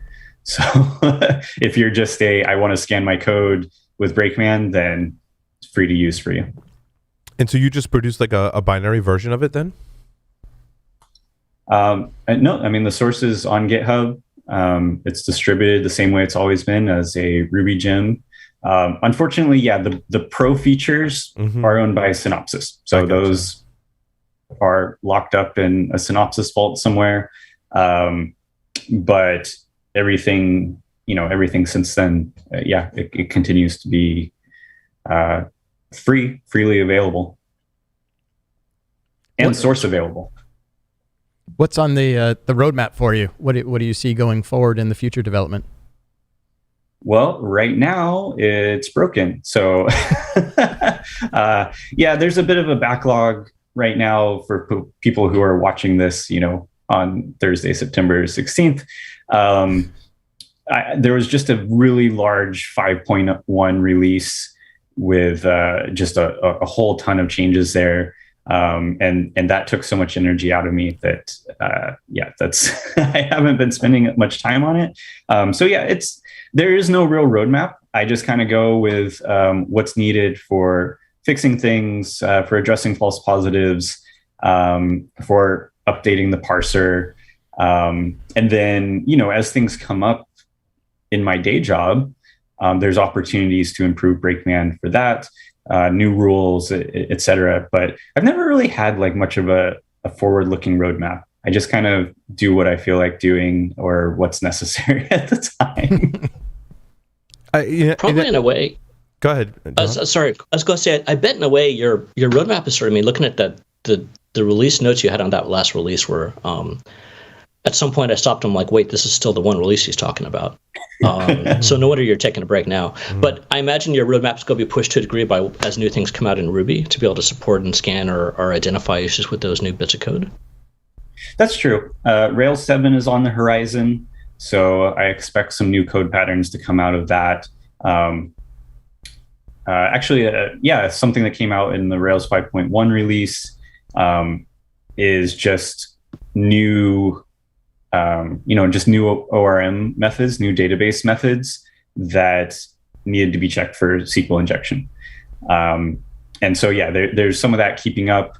Sometimes there are like new ways of doing things in Rails that then people are like, oh, well, it showed this vulnerability, but I configured it this way, or I was doing this feature, and so it shouldn't have been a vulnerability. And they go, oh yeah, okay, yeah. So for this new version of Rails, this is this new thing that I need to support. Another thing that is somewhat of a newer thing in Brakeman is there are defaults that get set in different Rails versions. And so, when Rails 7 comes out, I'll have to take a look at, okay, what are the new default configurations, and make sure that if any are relevant to Brakeman, that those get pulled in.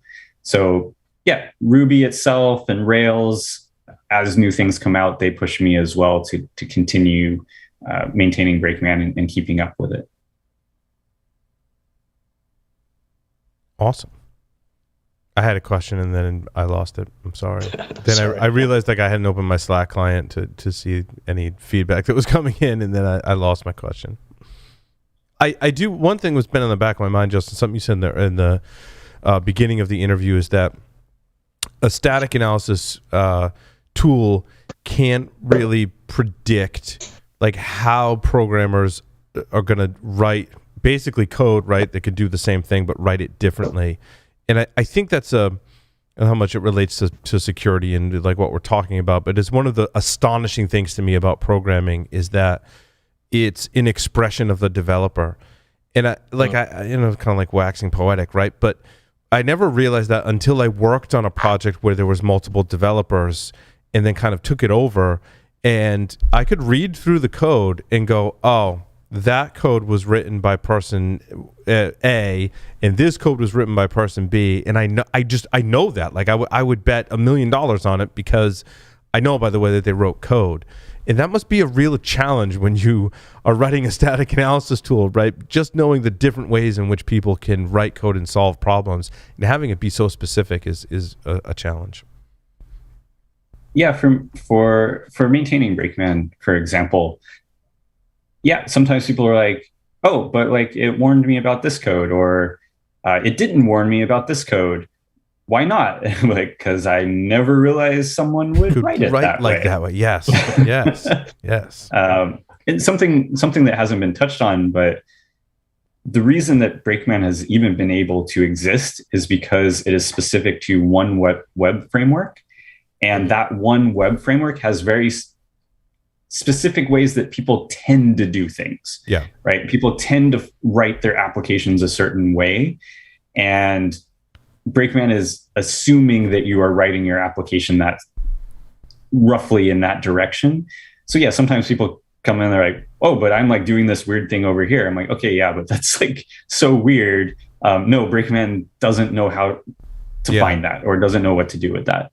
And it might be good, it might be bad, or just might be different. Right. Yeah. And I find like all different scenarios, like, oh, that's not necessarily like more secure or even less secure. It's just like a different way of doing it, basically. And maybe not the best way for, maintainability of that code moving forward is often what I would pick on. Like, yeah, I understood what you did, but I really have to read through that code 2 or 3 times to like re-understand what you did if I have to go troubleshoot it. So therefore it's probably not the best code, but like functionally and even security wise, that code could be totally fine.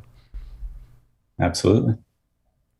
I mean, hell, even, if I look at my own code a week or 2 later, I can't tell you what it does all the time. So that's not just someone else's. I mean, sometimes the next day, John, right? You get to work the next day and you're like, wait, what did I do yesterday? Oh, and you read code and you're like, who wrote this? I did. Yeah, that was me. Yep. The joys of programming. Joys. Justin, I was wondering if you could comment, because I'm not... really a Ruby developer, like Patrick was mentioning Metasploit, like I read the Metasploit code, maybe extend it or modify it is really some of my extent with Ruby. But what about the various packages? We've been talking a lot about the supply chain and the various components and libraries and their security inside these various frameworks. Composition analysis, right? How is it with Ruby? Like, where do you see folks either falling down or applying controls to make it better so that the libraries and objects you're importing are in fact secure and don't have their own vulnerabilities that you're including in your code?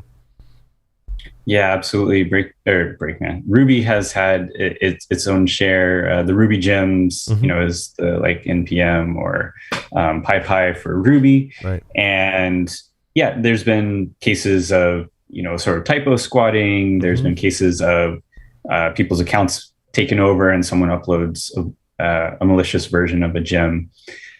There's been some work around that. For example, like for some top number of, by popularity gems, you can't upload a version or another gem that looks too similar in the name. There's also a tool, I believe it's called diff-end or something like that. And I'm so sorry to the person who wrote it that I forgot your name. But basically what it allows you to do it seems like it's been integrated with rubygems.org. What it allows you to do is be like, okay, what changed between this version and the last version, and just kind of do some manual inspection there. It's still a problem. It's still the case that I would feel most comfortable having some kind of proxy caching layer in between me and any package manager, so that something happens, you can turn it off, right? Yeah. You can block a version. I don't, for Ruby, I haven't seen much beyond that. I've certainly thought about building something, but unfortunately don't really have the free time to work on that too much. But yeah, it's a problem. It's a problem for Ruby. There's one other thing that they've done. Well, two things. One, they kind of pushed two-factor auth a little bit more for Ruby Gems publishing. And then the other thing that they started doing is when you publish to Ruby Gems, it sends you an email saying, hey, you published these packages, right? If you didn't publish these packages, you need to take some action, which I thought was a really nice security control. Right.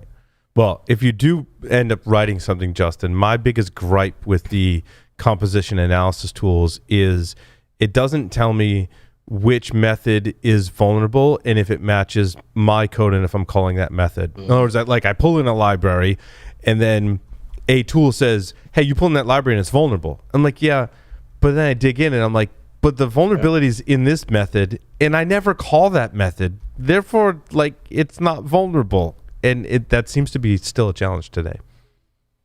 Yeah, absolutely. And to be clear, I'm not going to work on composition analysis, but perhaps malicious code detection or something like that. Yeah. Mr. Joff Thayer has joined us. Hi, Joff. Hey, Joff. Whoa. Yes, there he is. I'm here. Hi, it's good to be here. I've dramatically changed up my background recently. Oh, it looks nice. So, it looks nice. Yeah. And so, I do, other than Joff being awesome and one of my good friends, Joff, you did some similar work in security for Django frameworks. Is that true?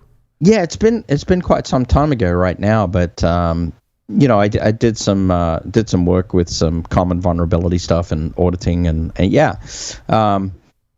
it was good stuff, but and then you went back to Python, yeah. And then I went back to Python. There's a lot of overlap there. So, right.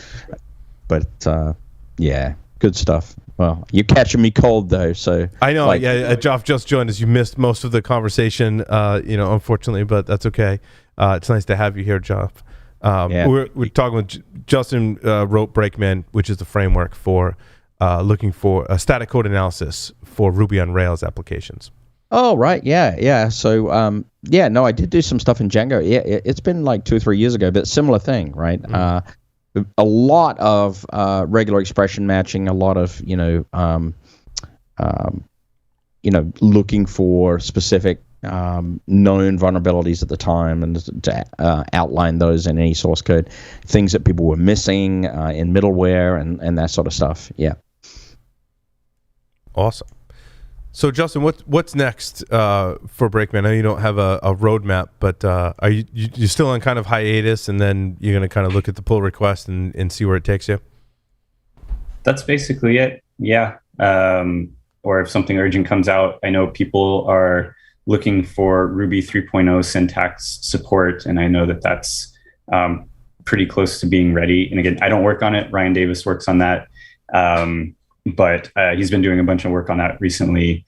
And so expecting to see probably a release just to make sure that support is in there. But yeah, other than that, I just kind of carry on. I'm waiting for the day when people stop using Rails, and then I can feel Brakeman can ride off into the sunset. I don't know when that will be, but I don't know, Justin. People still use COBOL, so I'm just throwing that out there. But I gotta say something here that when I think about Ruby, I always think about those first couple of root canals that I had in my life. Jesus Christ! You've had more than one. Yeah, I have. It just is. I've tolerated Ruby when I've needed to, aka Metasploit framework, right? It's It's a tough space, man. I applaud you. I applaud your efforts. I really do. So this is tough. This is what I was saying at the beginning. Like, so this guy's been working on this tool for 10 years through all these updates through Ruby and like all sorts of craziness he's added into the product. And yeah, people either love or hate Ruby, but props to you, man, Justin, for keeping up with this. And I hope you have a pleasant journey off into that the sunset when this finally does. But I guess the question that we're talking about now is like, do programming languages ever really truly die? Like at what point does it decline in popularity enough where Justin's like, yeah, I can go on and do something else, right? The only example I can think of is Flash. Yeah, no, it's a great point. Well, yeah, I immediately got this nauseous feeling about Perl when you said that. Yeah, but I bet you there's a lot of Perl code still running out there. There is a lot. Yeah.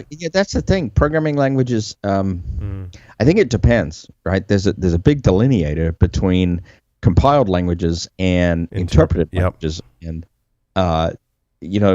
compiled languages can potentially die quicker, I think, because, hey, you still got the binaries. It's all good. Yeah, that's a good point, John. Scripted or interpreted languages, they kind of tend to live on and pester you forever. Right? It's a thing. So, Justin, we just have 5 questions for you. 5 silly questions. Are you ready to play 5 questions with Security Weekly? I am ready. 3 words to describe yourself. Very private person. If you were a serial killer, what would be your weapon of choice? Probably boring people with security trivia. If you were to write a book about yourself, what would the title be? This is so easy. It would be called The Brakeman Guy. What is your favorite hacker movie? I think in terms of like movies I've actually seen more than once and enjoy, it would probably be War Games. I know it's an easy classic answer, but I've watched it, plenty of times. Classic is good. Yeah, Classic. Agreed. Choose 2 celebrities to be your parents. Alive, dead, fictional, or otherwise. And gender doesn't matter. What is a fictional celebrity? That's what I want to know. Homer Simpson. like a superhero or fictional character or a real person. Crash Override. That doesn't sound like a good father figure. No, definitely not. I would agree with that. I feel like John Goodman, like at least portrays kind of like a cool father. And then Dolly Parton seems like extremely wholesome. I bet she would be nice to have as a mom. Outstanding. That is the first time I've ever heard somebody say Dolly Parton as a mother. That's fantastic. I love it. Justin, thank you so much for appearing on Paul Security Weekly this evening. Thank you very much for having me. Coming up next, the security news for this week. Stay tuned.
Keeping up with security issues across thousands of web assets without the right approach to web application security is a daunting task. Get ahead with web vulnerability scanning automation from NetSparker, a leader in dynamic and interactive application security testing, known for its ease of use and accurate results. Detect a wide range of vulnerabilities in all legacy and modern web applications, address security bugs at scale by automating the confirmation process, automatically prioritize vulnerabilities, and assign actionable tickets to the right developers in their native workflows for rapid remediation. For more information on how to scale application security with ease, visit securityweekly.com/NetSparker. Welcome back, everyone, to Paul's Security Weekly. If you want to stay in the loop, all things Security Weekly, please visit securityweekly.com/subscribe.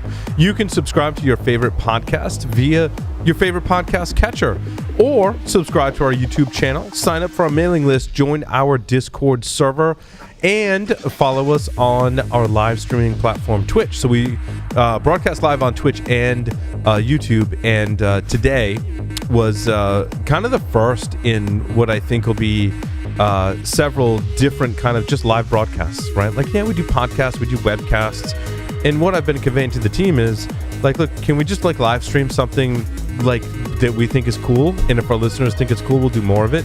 And today, Dr. Doug White and I built a computer from scratch, from start to finish, in like a 3.5 hour live stream extravaganza.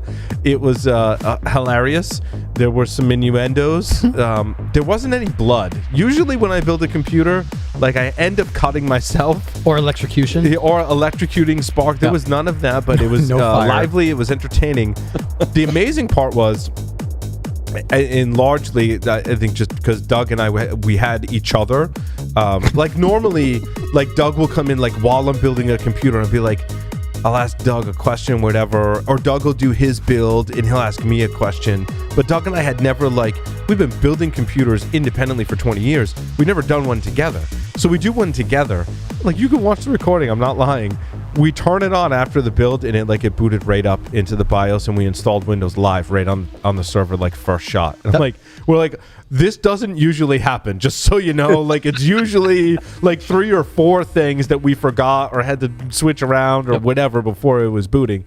But we got, I mean, that's really just luck. I mean, it was really... You figured out how to do slick editing to figure it out. No, man, it was... believe me, I'm still in shock from it. So yeah, check out our live stream. We're going to be doing more stuff like that.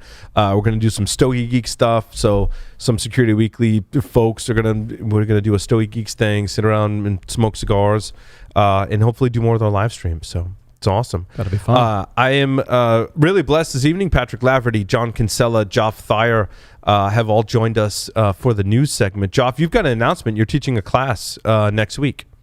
I am. I'm doing another run of enterprise attacker emulation and C2 implant development next week. It is Wild West Hackin' Fest week. Unfortunately, we had to cancel the live event, and so we're doing it completely virtually. But I am teaching on Tuesday and Wednesday next week, which would be, I'm just trying to think, September 21 and 22, I think. And it's not too late to sign up. So if you're interested, check it out. You can just go to bit.ly/Joff's C2 class, or you can go to the Wild West Hackin' Fest site and look it up from there.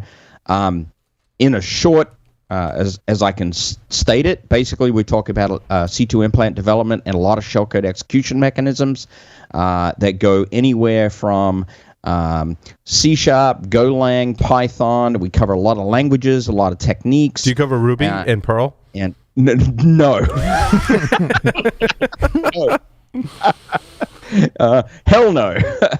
But no, we have a lot of fun with it, and if you're interested, just check it out. I would love to see you there. I got a lot of good reviews from the class, and What about STL? STL. So that was the programming language on the PLCs that was used in Stuxnet, and it's I want to give a shout out to the Brown University Masters in Cybersecurity program. I spoke there this week on hacker history and hacker culture, and I used that as an example of how hackers will, like, if we don't know a technology or understand it, like, we want to go get up to speed on it and learn it as fast as we can. And one of my examples is how some of the Stuxnet researchers that had discovered the virus had to learn STL to figure out how the PLCs were being manipulated. And that's one of my examples where, like, this is a thing that hackers do. And I think one of the most prolific examples, that we have of that. So, a lot of great questions, a lot of history and culture in the hacking scene that I have in that presentation. It was a shortened version. Also, I didn't realize that I talk about the movie Hackers in that presentation, and when I gave it on September 15th, it was in fact the 26th anniversary of the movie Hackers. It was released on September 15th, 1995, which is pretty amazing. So go watch the movie Hackers and pay homage to that movie, because I think it's my favorite hacker movie. So, and while we're talking about upcoming events, you're doing Layer 8? Yeah, absolutely. And that's coming up in just a couple of weeks on October 8th. It's a Friday, and it's going to be a virtual event. So wherever you are, you can attend from anywhere in the world or even from the International Space Station. That's one that I've always been trying to get somebody to attend from, because I think that would be completely awesome to get somebody from there. But yeah, anywhere. You want someone from space? Yes. Yeah, okay. Yeah, I want somebody from the space station. Wait, Patrick, don't you actually want somebody from one of the civilians on SpaceX Dragon right now? That wouldn't it? That would be awesome too. I think they're only up there for a few days. So yeah, we got like 2 more days, I think. Yeah, Layer 8's on Friday, October 8th. Super affordable. Tickets are just $25. It's all virtual, and it's a full day of social engineering and open source intelligence, or OSINT, topics. So hopefully people that are interested in either of those kinds of topics will join us for that. What's the website? That is layer8conference.com. Fantastic. We got a lot of... do we have another announcement? We did. Security Week. Speaking of conferences, Security Weekly Unlocked will be held in person December 5th through the 7th at the Hilton Lake Buena Vista. We're excited to announce some of our speakers: Leslie Carhart, John Strand, Alyssa Miller, Patrick Coble, Chris Eng, Michael Schlatt, Kevin Johnson, Jay Beal, and so many more. Visit securityweekly.com/unlocked and register today. Check out the Rockstar lineup. You know what? I should come down and visit for that. I mean, I'm really hoping, I'll be frank, I'm really hoping it's an in-person event, right? Like, in-person event stuff has struggled. I was reading Heidi's update for ShmooCon, and I was kind of like, if ShmooCon happens in person, I really want to go, because I really want to go back to in-person conferences. So, that usually ShmooCon is in, January, February. Yeah. I'm hoping, things start opening up. Gurkon's doing it right now. Oh, sweet. Gurkon is in person up in Michigan. That's where Jeff is. Yeah, I believe that's where Jeff is. So. Oh, wow. You know what? First. Yeah. We need things to, settle out with this whole, endemic, pandemic, whatever we're calling it. But, come on now. It's time for this virus to go away. Yeah, knock it off. What were you saying, John? I was at my first in-person conference this week. CSA had September up here in Seattle and Bellevue. And, for most of us in the room, it's just the first time we were in the same room with somebody else since RSA. Yeah. It was sort of creepy, but at the same time, it was pretty wonderful to actually go and see your friends and buddies. So I can't wait for this to sort of loosen up a little more, whatever way it happens. Yeah, agreed.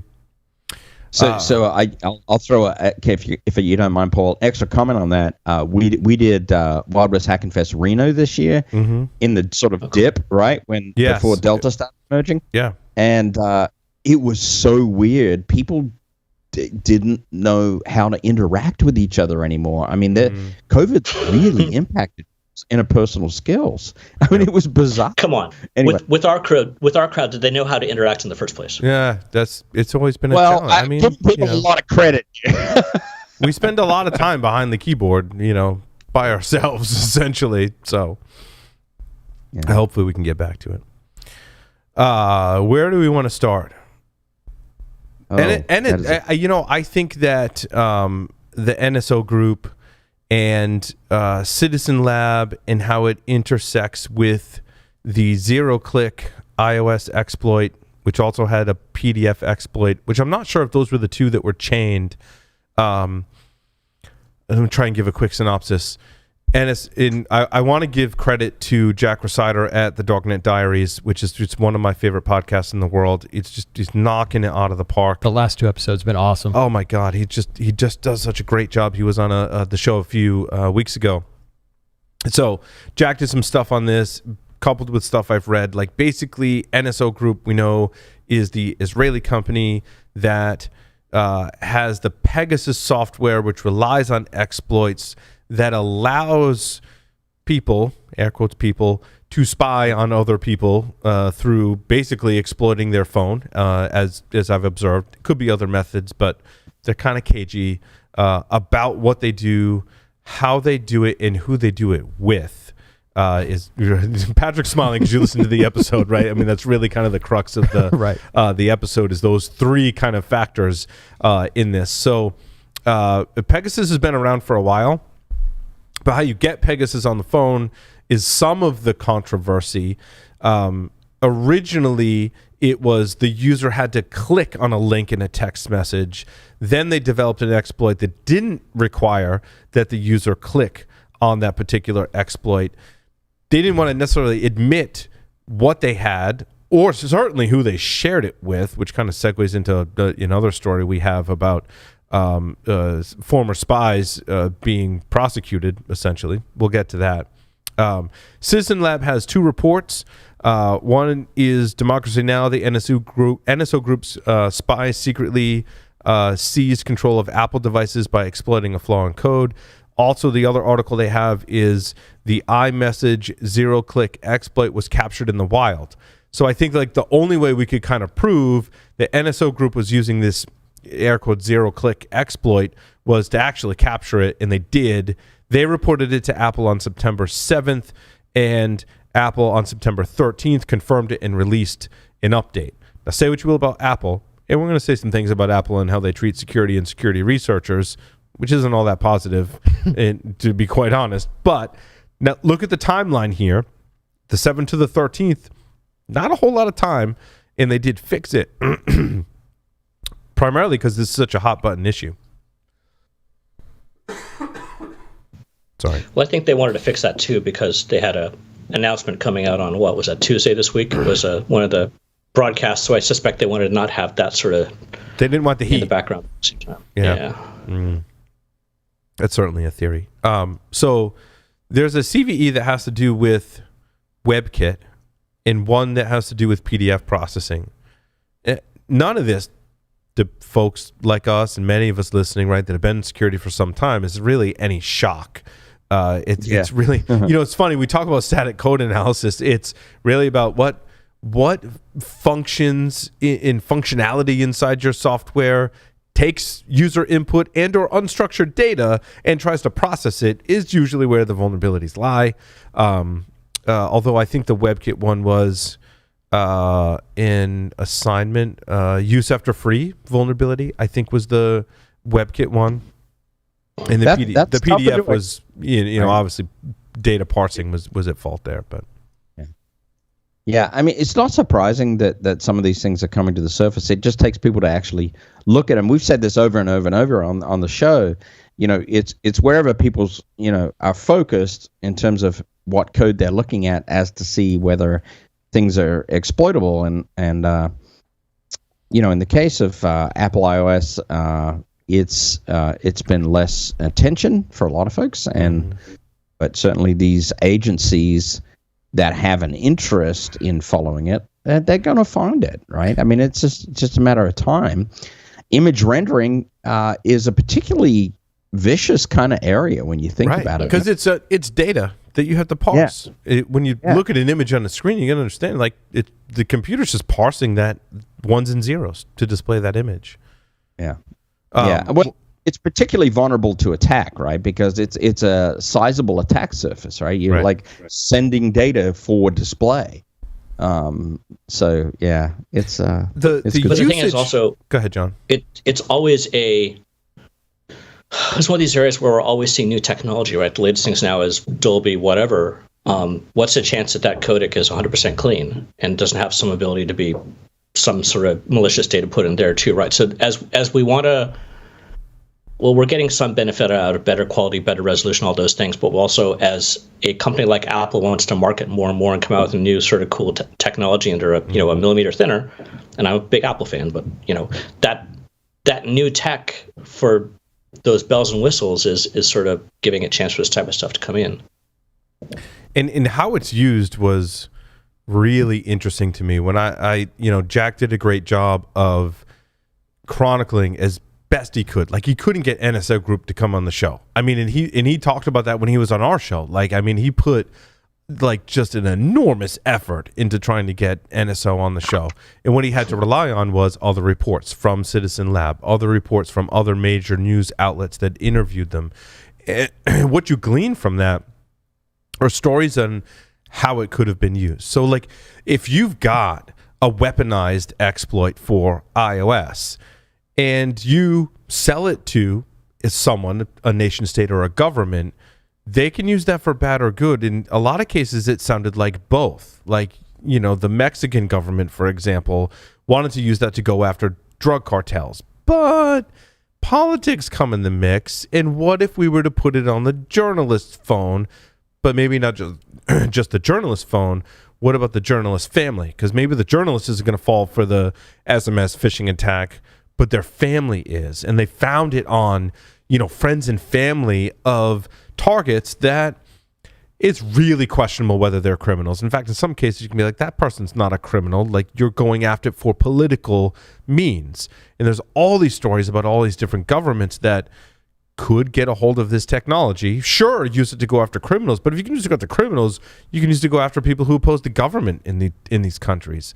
That was the really kind of, I think, aspect of this type of attack that was really interesting and somewhat scary, right? And I think in the Mexican situation, I think Jack on Darknet Diaries talked about that's how they went after the drug cartel, was not by going after, he mentioned El Chapo himself, that they actually... Because El Chapo doesn't have a phone. Like, exactly. He's smart enough to be like, I'm not having a phone. Like, you can track me with... Right. Some people think the vaccine tracks you. Well, El Chapo knows, like, no, if I've got a phone, you're going to track me. Right. So on Darknet Diaries, they talk about how they put Pegasus on the phones of people around El Chapo, including a minor, which I can't remember whether it was his son or a cousin or something like that. And I think another family member and an attorney or something like that. And allegedly... that's how they were able to find where he was. And of course, everybody denies that any of that happened, but... Sure. Well, you want to go after the mob, you go after the bookkeeper. Right. Right? I mean, that's... and it's the same thing with the Saudis in Khashoggi, that allegedly that's how he was tracked down. And as Jack kind of points out in there, like, it was kind of a waste because they were tracking him with the software, but at the same time, he was going to be going into the embassy in Turkey anyway, so they already knew that he was coming. So, but this is also one of the things that really interests me about the software as well, and how widely that it's going to get used, because the more that you use it, then the more that you're risking it being found. And certainly, that's a great point. When this thing was patched this week, like I was texting with a buddy who's a CSO at a university, and I was telling him, like, that's at least a $3 million 0 day that just got burned. That doesn't work anymore, that people paid millions of dollars for. But I'm sure NSO has replacements anyway, although I'm going to guess that NSO is not replacing that for free.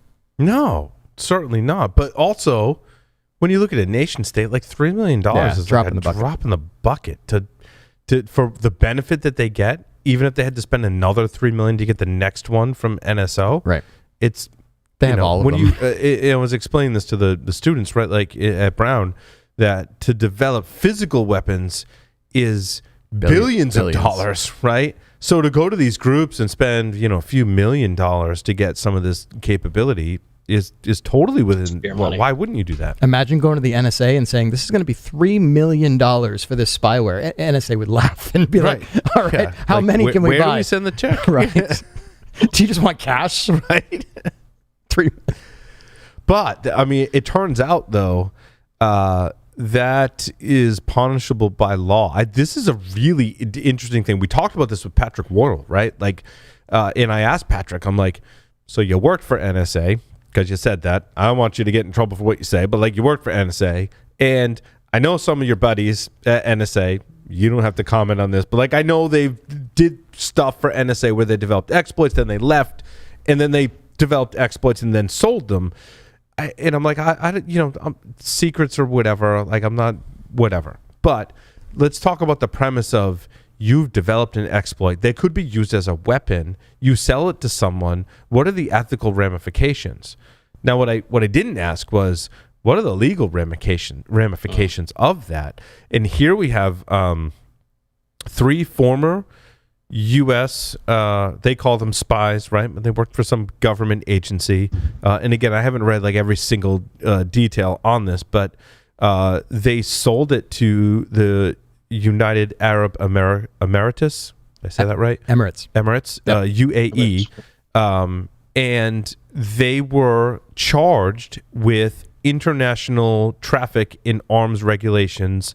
They conspired to commit access to device fraud and computer hacking offenses, which is interesting. I wonder if they were prosecuted under the... Could they be prosecuted under the CFAA? I would think it would be people that used the tools that did that.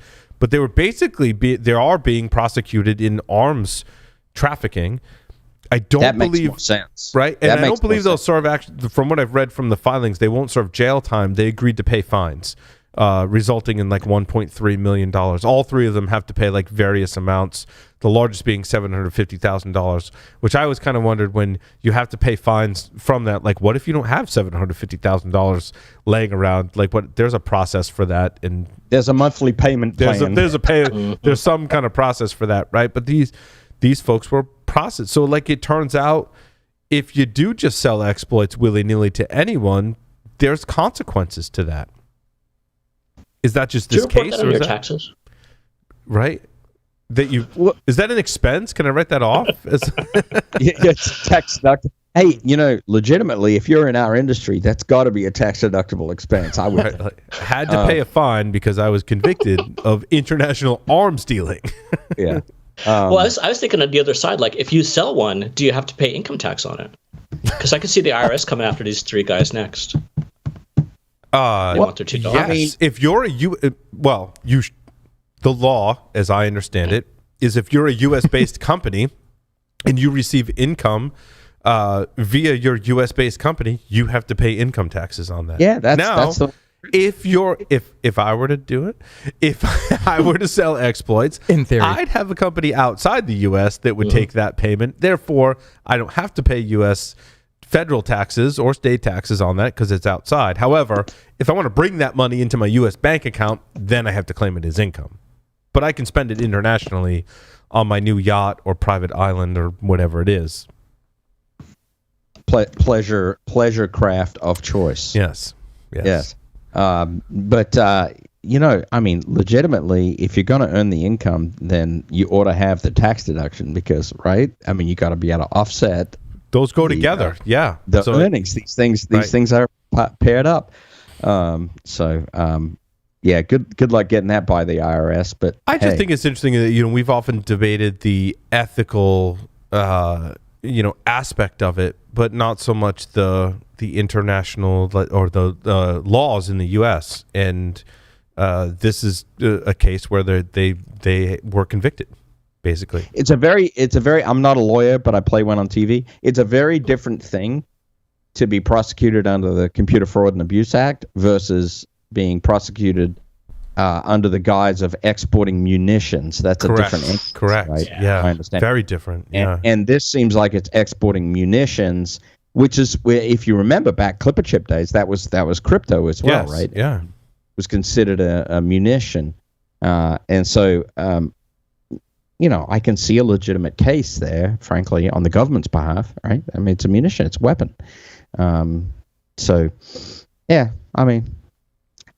not in that business. So. It's a pretty small number of countries, though. Is UAE on there? I didn't think they were. I'm not sure. It's a good question. Iran, right? It's North Korea. Yep. It's probably Syria. I was like turning into a pop quiz. How many can I name? Right. Yeah, but is it a fixed list at any one time? Let's just be honest. It's a list that might change. ITAR is. Well, it's a list that might change. How often, I'm not sure, but yeah. There was another, kind of opinion piece that was run by Esquire, which I think is really interesting because one of the most popular and prolific articles about early hackers was an article that was run by Esquire on phone phreaking back in the day and quoted Captain Crunch. I actually read it and linked to it in my presentation on hacker history. So Esquire ran this kind of opinion piece that, there's been a years-long investigation and policymakers have been trying to update the laws and regulations regarding how much of their expertise of former American intelligence operatives can be peddled to foreign countries. And how does this intersect with those that are security researchers? You're working for the government developing exploits. Now you're not working for the government and you're using that same expertise and knowledge to now sell those exploits to foreign countries. And the author kind of makes a claim that like this cannot be a space that is beyond the law. And we've seen this in action now, and I think it's really an interesting kind of thing. Like we kind of painted it before as, oh, I develop an exploit, I sell it to someone, I don't know how they're going to use it, but like no harm, no foul on me. Like I get my payment and I'm good. That's not the case now, which is interesting. Well, and the rabbit hole gets a lot deeper, of course, because if you sell your export to the U.S. government, there's no guarantee they're not going to sell that to somebody else. Right. But you might not get prosecuted and go to jail if you sell it to the U.S. government. Like you're good. Which is kind of a weird ethical dilemma as well. It's a weird ethical dilemma, yeah. Exactly. Right? I mean, that's potentially... How do I know what the U.S. government... How do I know what anyone's going to do with my exploit that I've developed? Well, they may not be the highest bidder, but they might be the safest bidder. Safest one, right? And that also falls into like another of the Darknet Diaries episodes. I was listening to this one today, the Shadow Brokers episode. What if you do create an exploit, sell it to the U.S. government, and then sometime later you see it getting dumped to the internet by shadow brokers? Like, what? Oh, I mean, but that would Eternal Blue never happen. No. Like that, I wrote that. I sold that to the U.S. government, and then here are these other non-probable U.S. government people. I've always found that fascinating because we likely know probably within a degree or maybe not even two, we probably know the person that wrote that, right? Like right. we know there are people who are like, yeah, I wrote that. Yep. And it was leaked and it was used by Russia. Yep. And that can't be a good feeling. Russia is Russia on the list, John, of places we can't sell exploits to? You'd think it is, but I don't think so. And I mean, I see this usually when I'm doing contract work, right? So you'll see the ITAR caption in there. Right. I don't think Russia's on that list. Now I got to look. Really interesting. He's gonna go look. He's gonna go look. Really interesting stuff. It's actually go do the jazz hands. Relatively long list. Jazz hands. That's awesome. But I don't see Russia on the list. So it's cool. I mean, you can develop an exploit, sell it to Russia. You cannot sell to... Yeah, you cannot sell to Liberia, but you can to Russia. Yeah, of all things, right? I mean, we need the proverbial fast typing, memes at this point. It's important.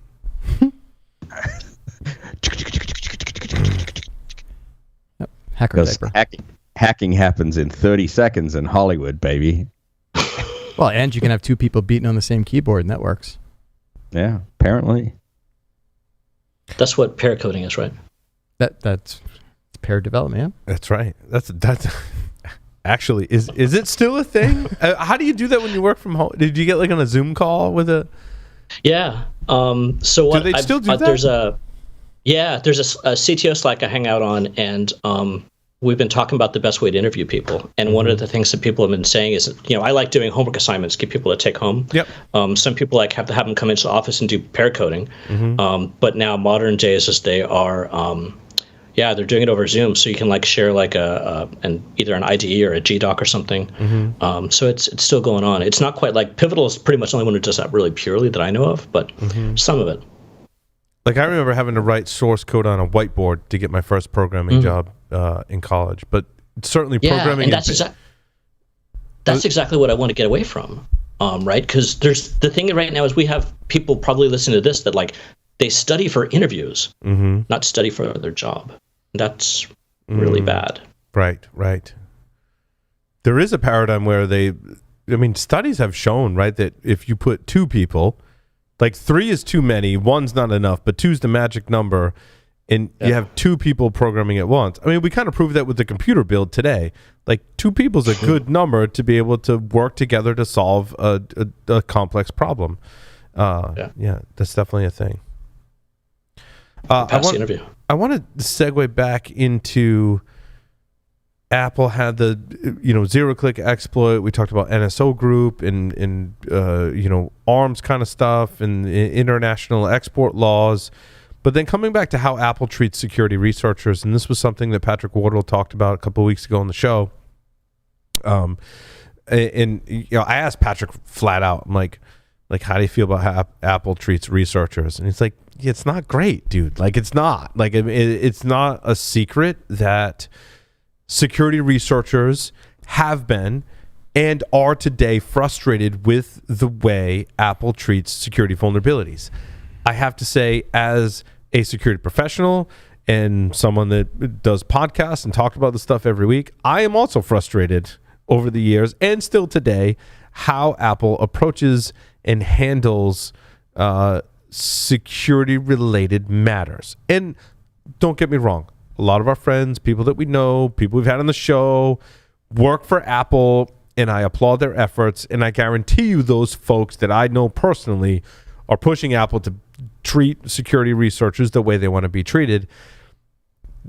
Someone did a study. Was it TechCrunch? Someone did a study. Washington Post conducted a study. We've kind of pseudo conducted our own study in talking to Patrick, right? About like how does security researchers feel about reporting stuff to Apple? And security researchers say, and I quote, Apple limits feedback on which bugs will receive a bounty, and former and current Apple employees say there's a massive backlog of bugs that will be addressed. Also, they say in interviews with more than 24 security researchers, Washington Post collected a number of complaints that Apple is slow to fix bugs and doesn't always pay out what's owed. Yet, and again, here is my frustration with Apple. Apple's response from one of their folks who was given permission to speak on this, right, says that Apple feels the program has been a success. Like, really? Like, so like you just had like so many security researchers like saying like, Apple, you've got some like fix this stuff. Patrick gave lots of examples on the show when he came on. Many other researchers have examples. They've expressed their concerns, and Apple's like, but no, the program's a success. Like, okay, how do you define success? I gotta ask, is this a hangover from that closed source mentality? I mean, it feels that way. Oh, definitely. Yeah.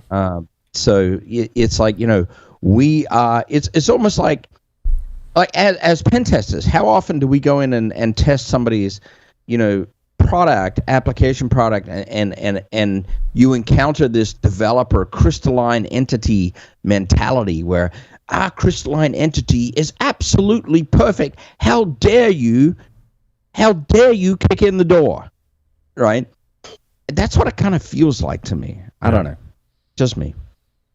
Oh no, I mean, you see the same thing with both pen tests and also code reviews, where the company wouldn't want to give you their code, and like even once I get it when I'm in the building, it would take me like a week just to figure out how to get the damn thing to compile. But they're like, "Oh, don't take our source code." And it's like, what do you think I'm going to do with it? And right. I think there's probably some of that going on here. It's like they're known for being controlling about controlling that public image, but it's a little bit too much of a clique of invite onlyness. Is that what you buy? Is that part of what Apple's selling, is that image? And security researchers, in their view, are tarnishing that image? I'm asking you, John, because you said you're an Apple person, right? That's a really great point. I mean, Yeah, probably part of the reason that I've got I refer to them, this is my God device. Part of the reason I've got my God device is like, yeah, it's fairly secure compared to an Android box, right? You can go and harden an Android machine or go OnePlus or pick your poison, but that is probably part of the reason I go with them. Am I worried about the image being tarnished? Me personally, hell no, right? I want that stuff to be found and fixed. And so, but then again, I believe in full disclosure for what, decades, and open source and all these type of things. So that's probably where part of the, this type of thing goes on. I was going to say, isn't there an inherent conflict there? Because, this is a closed community, closed source, and okay, so you think it's not tarnished, you think it's not vulnerable, but do you really know? That's where it's at. Yeah. I think we've got a story up here later from Member about some of the cloud issues we've seen from our buddies over in Redmond. And this is part of, even though they're not trying to be closed, think about, we talked about this on ASW. If you're a cloud provider providing a service, I don't know how you're providing that service, what software is behind it. So this comes back to this whole SBOM concept of how do we provide enough information so our consumers can trust what we're doing? That's a great question, it's right? But because it's different from, I think the core dump we all had in our brains, John, when you asked that question it's very different from Apple versus my cloud provider. Like, as a consumer, I think that's a different scenario than my cloud provider.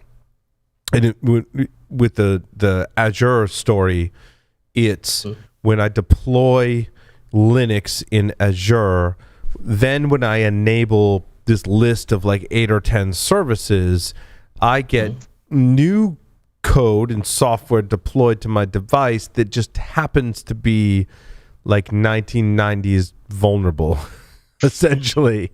And yeah. And where's my visibility into that to make a risk-based decision? Yeah. And I think it's a bit of a stretch between the 2 points. I'll give you that.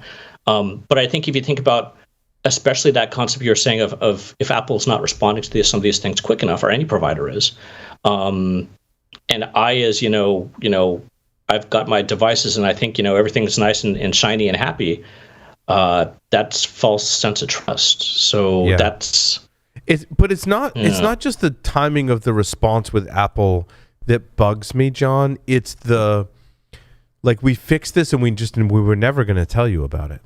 It's like, there's new protections in the operating system against this malware, but no one's ever seen that malware before. And Apple just put Patrick Worrell talked about this, and this is one of the things I took away from the interview that bothered me the most about Apple was, so you're saying someone told you that there was malware or some kind of technique, you put a protection in macOS, but you never really told anyone. There was no, if you had come to the community, to the public, and said, hey, we just got wind of this. Like, even after you pushed out the fix, push out the fix, push out the protection, then, like Google does, make a really nice blog post that says, this is what we observed, right?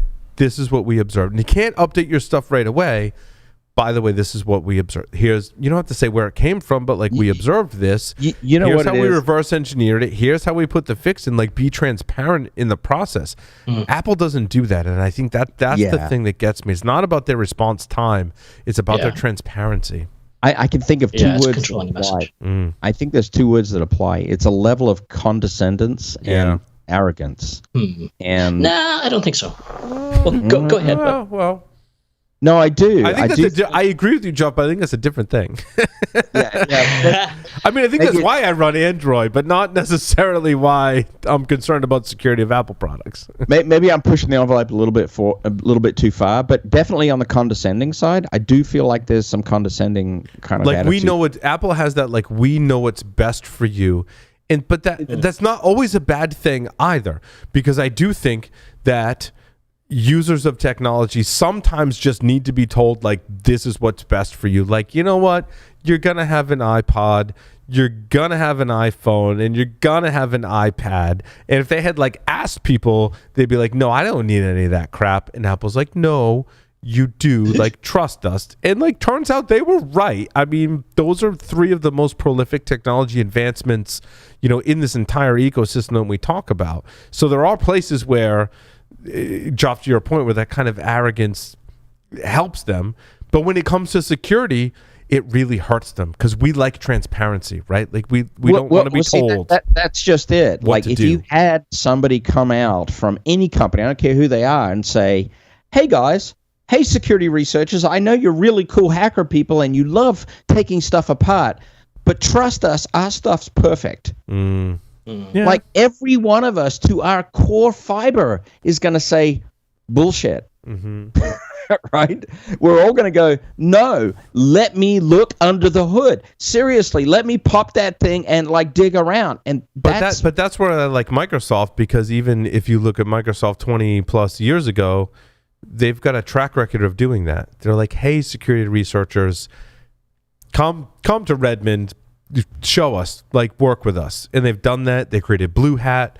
They embrace researchers, I think more so than Apple does, in a huge way. I think it's an evolution though, because we do see a lot of software vendors go through this evolution. Yeah. Like, we've created this perfect entity, and we suddenly realize that it's not so perfect, and our first reaction is defensive, and like get the bank of lawyers and whatever. But hopefully the vendor evolves to the point where, hey, maybe we need to embrace these people because they kind of acting part of our QA team, and they're giving us free labor here, right? But that evolution has got to transpire, and I think in Microsoft's case, they almost didn't have a choice. They had such a large market share and such a huge exposure that it was evolve or die in their case. Yeah. Right. No, it's true. But I think I know we want to move on, but I think part of what's going on here is so frequently I try to think about this stuff from the company's point of view. It's partially sort of my where I sit as a startup guy. I think about like how my consumers take a thing as well as what I'm trying to put out there, and the craziness behind my scenes. You don't have to justify having empathy. I appreciate that. Yeah. I do. I really do. No, what you're talking about is empathy. No, totally agree. Exactly. So, but think about this empathy-wise for Apple for a second, and I know we're not going to get too much of this here, but the idea is if you think about a lot of companies, we're either an engineering-driven company or marketing-driven or sales-driven, right? It's usually one of those 3 is what's driving the product. I think Apple is really extreme on the marketing side. And I think the result of that is they're controlling that message so much, not to us. They don't care about us, right? We're a speck. But they're controlling that message out to the general public when they're selling, 250 million iPhones in a year, that we're not getting attacked that much. We've done a great job with the security. Everything's pretty cool. Your credit card goes right here. Take the next device. So I think that's more what's going on. It's not so much. There is a little bit of like saying, okay, you in particular, I'm going to give you a test device so you can hack on it. So that bugs me. But I think what their goal and how we're interpreting it is probably a little bit different. If anything in Apple's roots is they're a marketing-driven company. Yeah. They are credited with the best television commercial in all of television commercial history. The 1986, hammer coming through the screen is the best television commercial in all of history. And I think that really is what established that point in history established them, John, to your point, as a marketing-driven company. And that's been driving their success, right, to all of their products that they introduce into the market. I think that point really does answer the question, right? We're a spec, we're a minority. We might have some importance in a small part of the company somewhere, but it is not even significant in the overall forward progress here that's going on. I think that's a very, very salient point. But I also think on a positive note too, I don't think Apple's going backwards in working with the security community. I do believe they are pushing forward to work with security researchers in a more positive way. It's just much slower than we would like to see. Definitely. Yeah. And slower in comparison to their competitors. Yeah, for sure. It's not showing in the numbers though. Well, That's the problem. It shows. Market share is. I don't know. It we shows- can talk about phones. I'm excited about the Pixel 6. I know, but again, I'm in the minority because most people are on the iPhone platform. So. Oh, I don't know, man. So I'm still hanging with my OnePlus here. So I bet with this listener base, it's probably over 50% not iPhone. Yeah.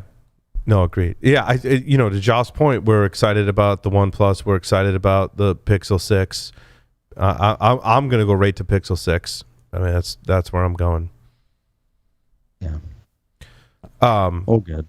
What's next, Paul? Yeah, I did want to talk about IBM servers. Where was that story? I just saw it, and then I lost X-Class. it. Yeah, the X-Class servers, which are IBM's kind of like Blade kind of servers. It's funny, I actually was talking with John Lucades from Eclipsium all about firmware security.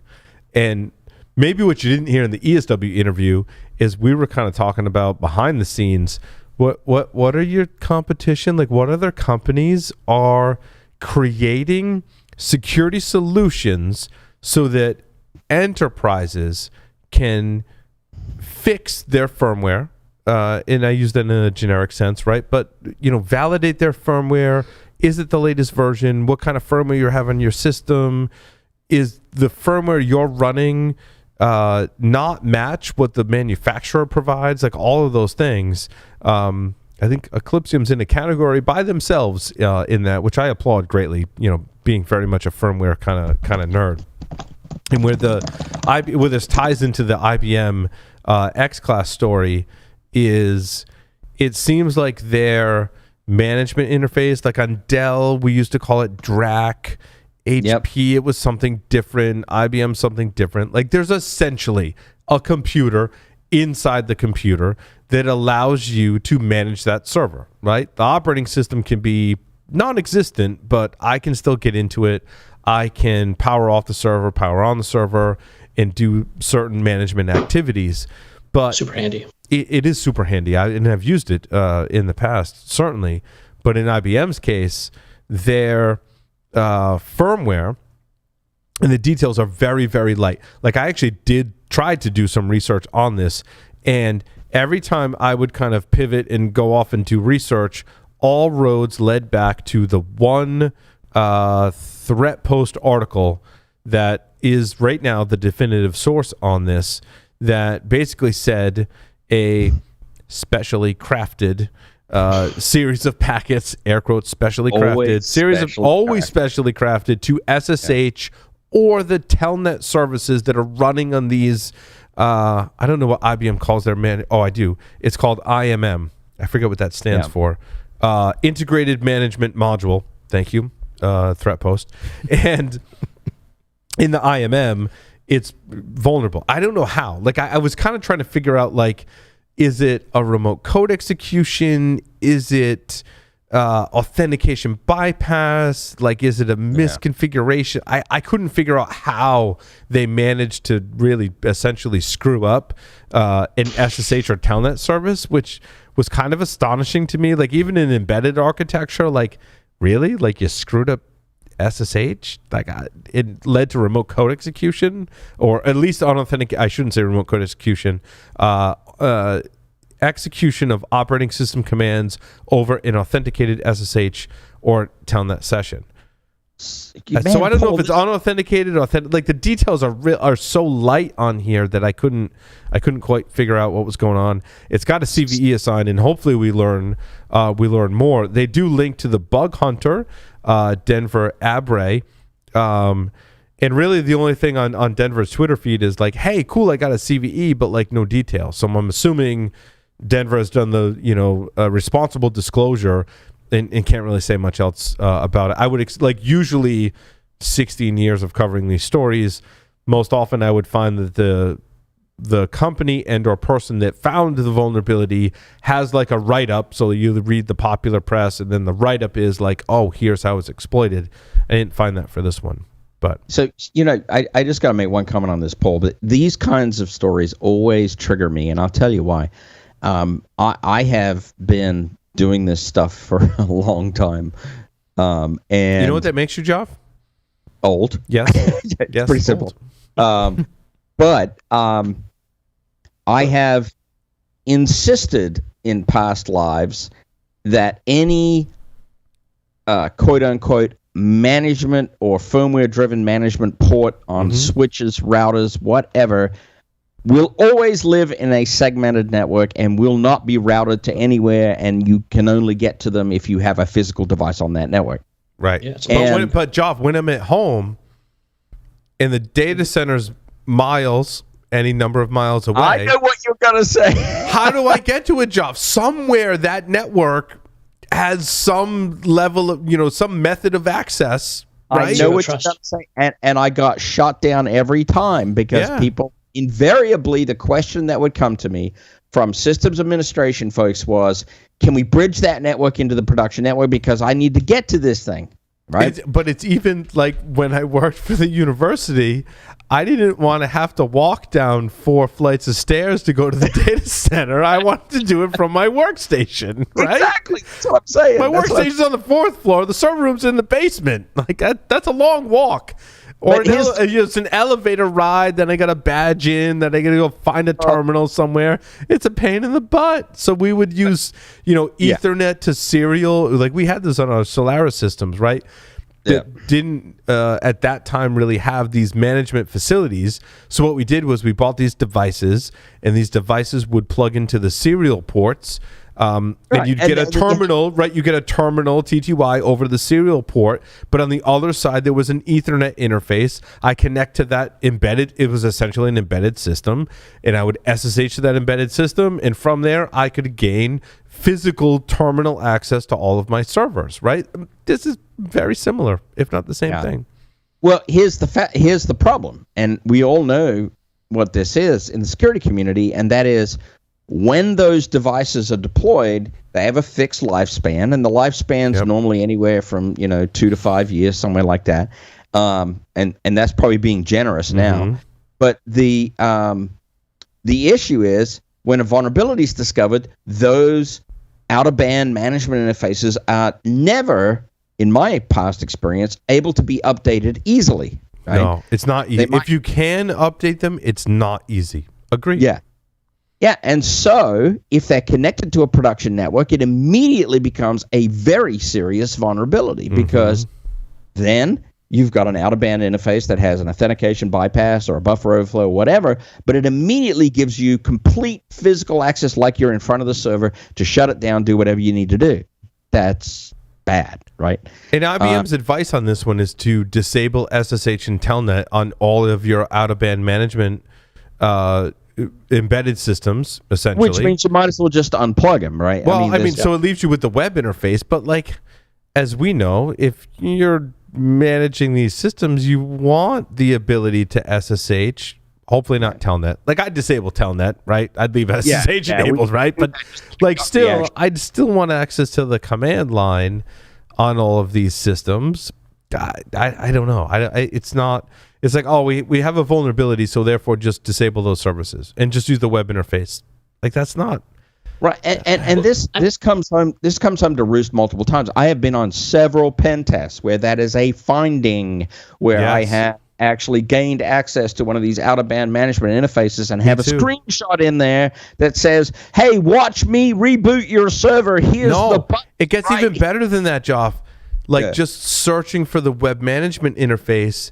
And then I use the default password to log in the web management interface, which has the web to actual console of the running operating system. A previous administrator had logged in the web interface, used the web interface to create a console, became root, and then just closed the browser.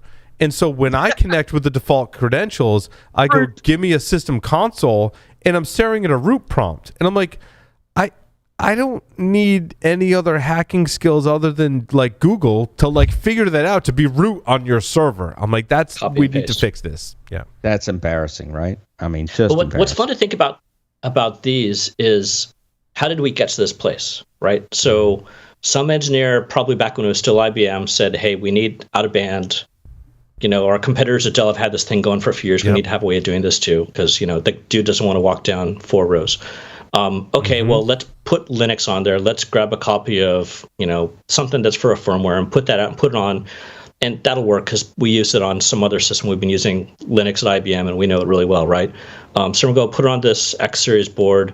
We're going to turn on SSH, probably open SSH, telnet and I don't know, web. Let's go really cringy and say like PHP with Apache. And that's good. We're good. We can get this shipped and move on about our business. And now that dude's gone.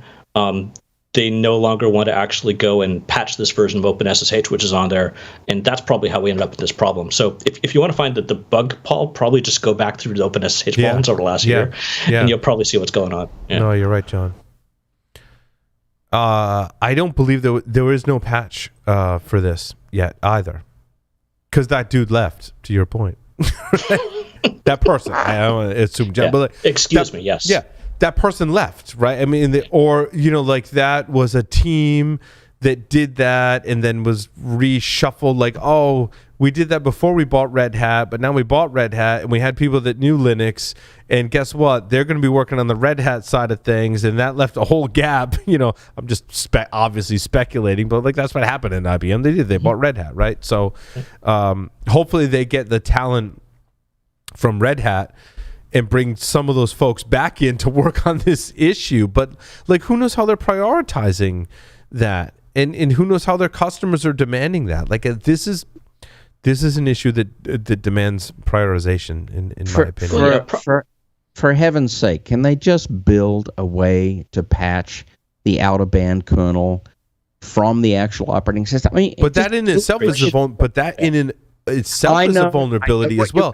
That two-way communication between operating system and firmware is in itself a vulnerability. It's a convenience.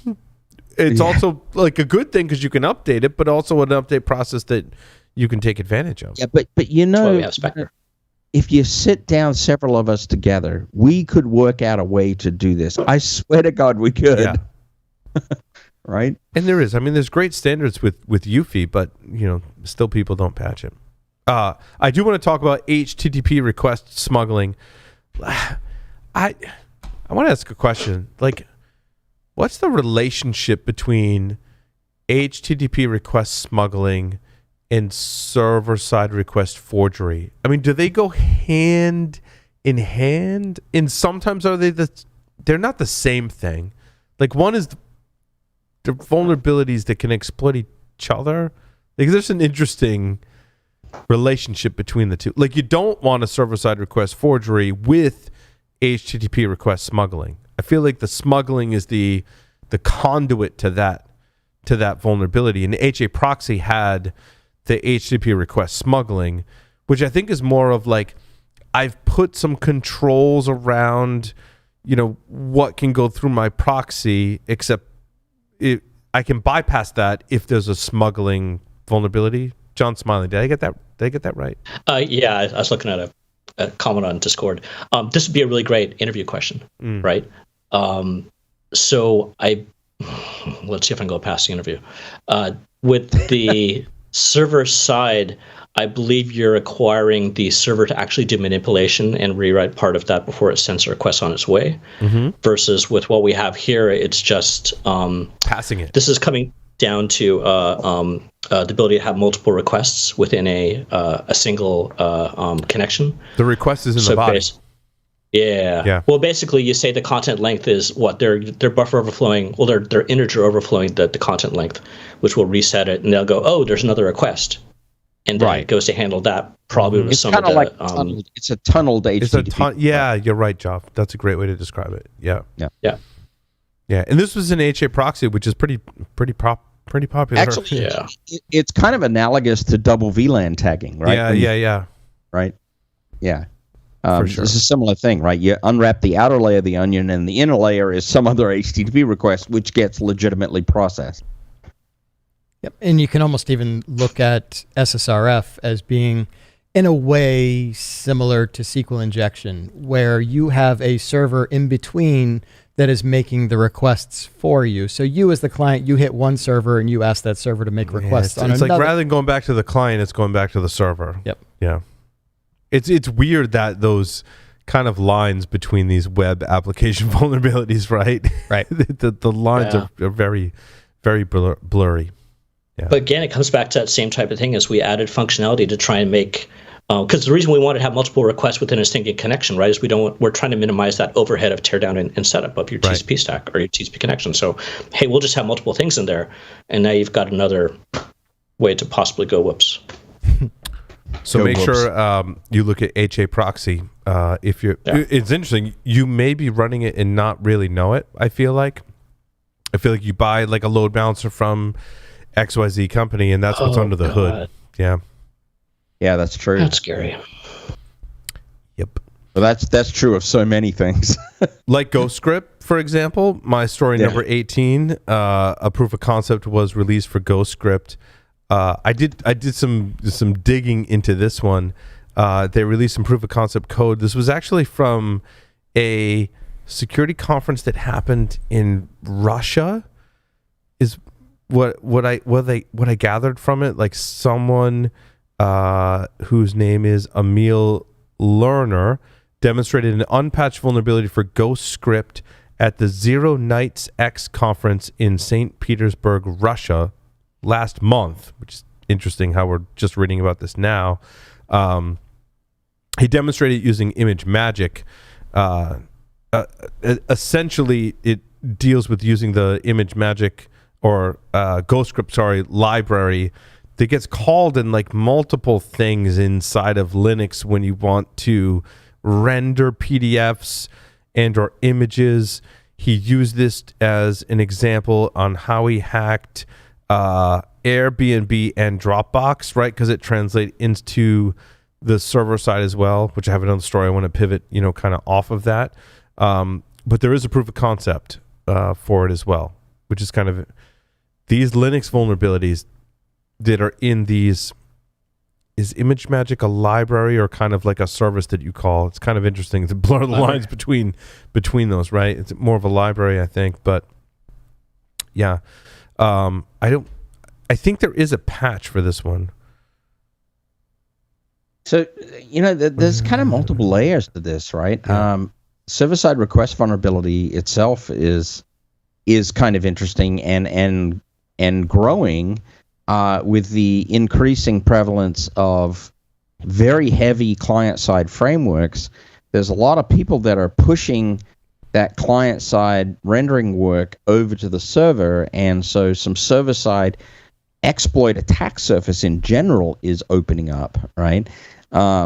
This is leading to some very interesting results, and this is I think an example of one of those where you have a server-side request vulnerability where the server is able to do all sorts of things based on the fact that there is a vulnerability in the back-end image magic stuff that's being run, right?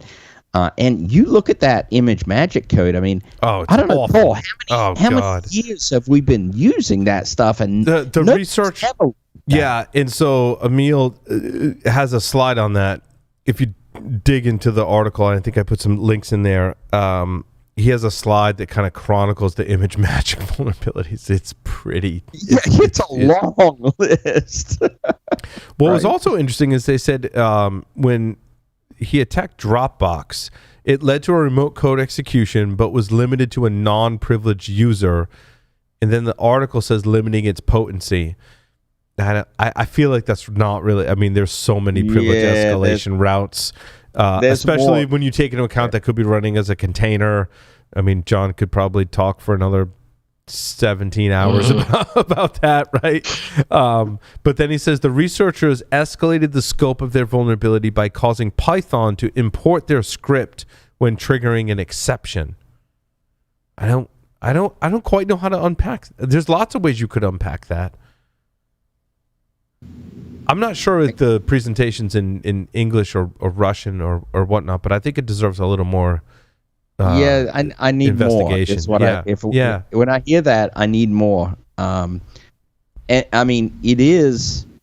If you've got an unrestricted Python environment that's able to run in the background, there's a heck of a lot you can do with that, right?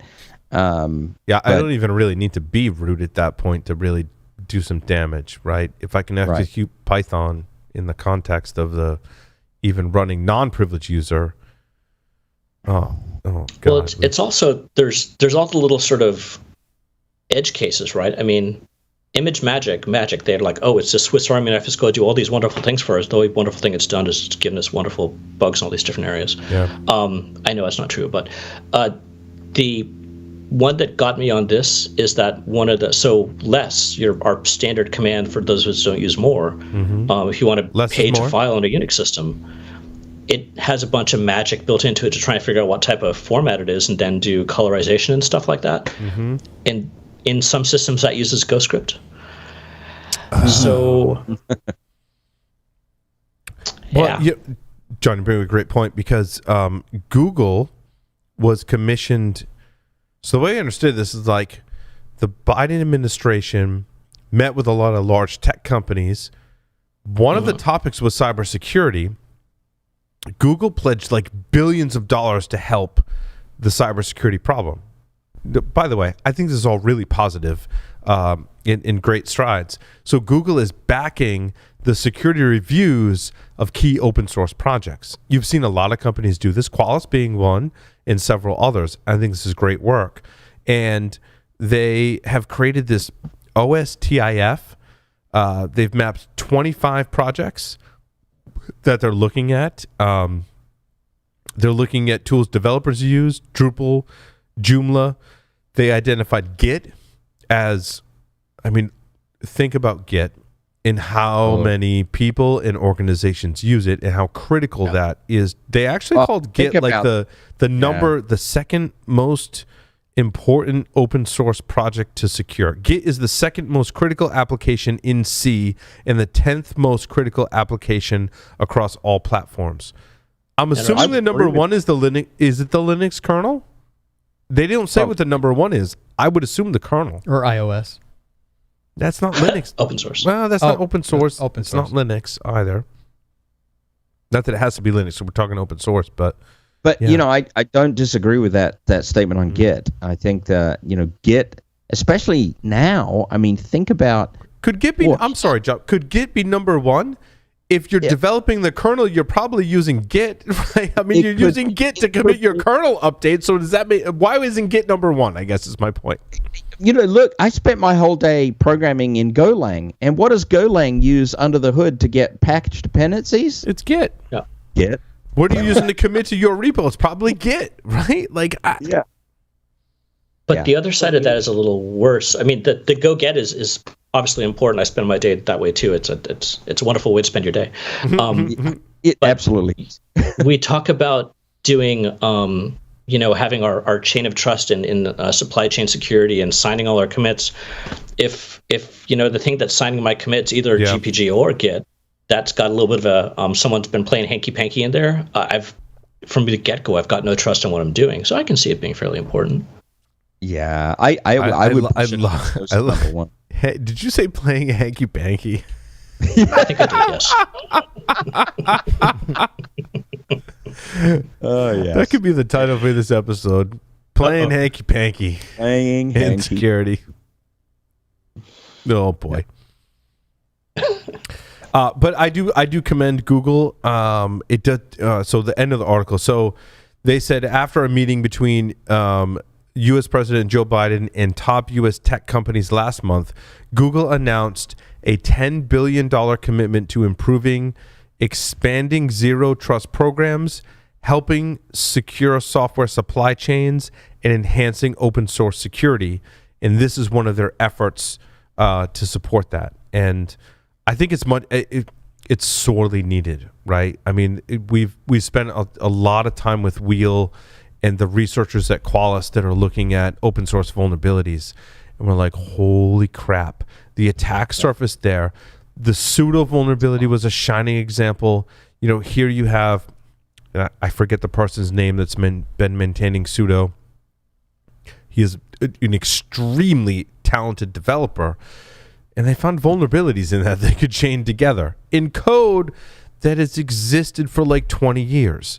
And that's just one example, right? In open source software where we could have some vulnerabilities. And I think you need those billions of dollars, large companies kind of backing this type of research that is going out and finding, in funding rather, these initiatives to make open source software more secure. Because we all rely on it, right? It's not cheap. I mean, it's super expensive. I mean, think about any of us for a day, right? I talk about too much on ASW, but I've gotten fairly active with CNCF, mostly tag security, but also some of the Kubernetes security stuff. And so I'm part of a team there that's helping us public that we're actually farming out for the next round of a code audit of Kubernetes. I've seen the bills for that. And thank you to Google and all these other companies that do donate to the Linux Foundation. Then it comes down to CNCF. This stuff isn't cheap. I mean, it's but how many lines of code you're talking about in Kubernetes? And what level of talent do you need to people who can read? I just want to throw this out there. People who can read and understand the code that goes behind Kubernetes. Add on top of that, folks that can derive security vulnerabilities from that code. It's a much smaller set of people. That's a skill, and it takes time. Even people with the skills takes time. Yeah, when you're cutting corners, right? Because all of us who've done this professionally, we know how to you got your grep sets, or you're using how you focus it down on key areas. Yeah. The scope section alone for Kubernetes, I think it's 10 different utilities or something, or programs and daemons, and it's. So I was just looking at OSTIF on their website. They've got a list of the packages. I'm sorry, that's Open Source Technology Improvement Fund. Yes, .org. They've got a list of the packages. So OpenSSL, please Jesus fix that. Oh my God. Or just go to Libre. OpenVPN, that was interesting. Yep. Veracrypt, Unbound wouldn't have been on my radar, but okay. Monero, so they're thinking about that. Quantum resistant ledger. So it's an interesting bunch of stuff. Then there's a bunch of smaller things, like you said, GPG, TunnelBlick, Signal. Is that open source? I guess it's partially. NoScript. So yeah. They've got some interesting stuff queued up. That should be interesting to see how it turns out. I got to tell you piqued my attention, John. I mean, once you get beyond Git, OpenSSL would be a very high second. Yeah, and we've seen that obviously in the past, but. Yeah, that always amazes me too. When I read the book Crypto by Steve Levy, and kind of understand how far back the Diffie-Hellman algorithm dates, and how far back the RSA algorithm dates, it spawned this newfound appreciation for all of the flaws and things that people have found in these various protocols and implementations. Wow, this stuff has been around for a long time. And even after it was around for all that time, we still found flaws in it, and still do to this day. It's just amazing. Yeah. It's amazing. And I was explaining to my family and my kids that sometimes I force them to listen to the audiobooks in the car. And I'm like, sometimes I pause it. I think they love you for that, John. Yeah, it's a love-hate kind of thing. But sometimes I pause it and I'm like, do you know what's going on in the book? And they're like, I'm kind of lost, Dad. I'm kind of lost. I'm like, look, the reason that you can go to a website like Amazon and order securely the thing that you want to order is because these really smart people created these protocols that allow us to have these secure communications. This is a really significant part of technology history, in today's world. So I kind of put it in perspective for them. This is really significant, and the fact that we still find vulnerabilities in this stuff is it's astonishing to me. And largely because the complexity is one thing, right? I don't know what contributes to. Is it there's more people looking for it? Is it? It's a really tough problem to kind of wrap your brain around. It's more under the microscope today than it ever has been, and that's healthy, and that's a good thing. Yeah, because blockchain, I think, in cryptocurrencies put a different kind of realm and element to it all as well, that we're not just relying on it to make a transaction, but it's also your transaction plus the storage of your currency and your money as well, which ups the stakes even more, right? Because blockchain uses that Diffie-Hellman algorithm that was developed in, was it the 70s? Well, I think it's important 70s, for us, right? It was 70s. You can date it back to. Yeah. I do think it's important for us to separate the theoretical mathematics from the actual implementation. Yeah. No, it's true. If you look at Diffie-Hellman and what they did, the theoretical mathematics is as solid as can be. If you look at the, AES and Rhine-Jail, I don't know how to say it. I never know how to say it. But that algorithm is really, really solid. The approach is fantastic. The implementation is where it goes wrong so many times, and it needs to be tuned and tweaked and so on. OpenSSL is a fabulous, fabulous project, but with that much microscope on it, I guess, for lack of a better word, there's going to be problems somewhere. Right? There's a lot of different ciphers implemented in there. There's a lot of different PKI implemented in there in terms of public key cryptography. Something about prime numbers. Yeah. There's some prime number choices that seem like a good idea at the time. At some point, we're going to do some. We've talked about this. At some point, we're going to do some segments that try and help break some of this stuff down, because there's so much to unpack, so much to understand, and I think so many of us in the community have different pockets of knowledge and levels of understanding, right? That I think having some segments that kind of unpack some of that stuff is really good. I am so focused lately on writing more security fundamentals classes, and cryptography is one of those that I would like to tackle. Yeah. And you know what's funny, Jeff, about that is that Dimitri, one of our listeners, brought up a great point. He said, a lot of the stuff, like when you guys talk about SSL and us in general as a community talk about SSL, a lot of it's like the stuff that you read and study. You may take a test, or you may just read and study it as it's part of just general curiosity, and then you kind of forget about it, right? Time goes on and you don't use that level of detail down to a certain level in your everyday kind of jobs, right? And you kind of forget about it. And I don't think we should forget about it, right? I think it's interesting enough and significant enough that we need to continue to highlight it. I kind of look at it as analogous to, any grand endeavor. If you think about how much engineering and how many components it takes to, fly SpaceX Dragon, right? This is how we need to think about OpenSSL or the TLS standard.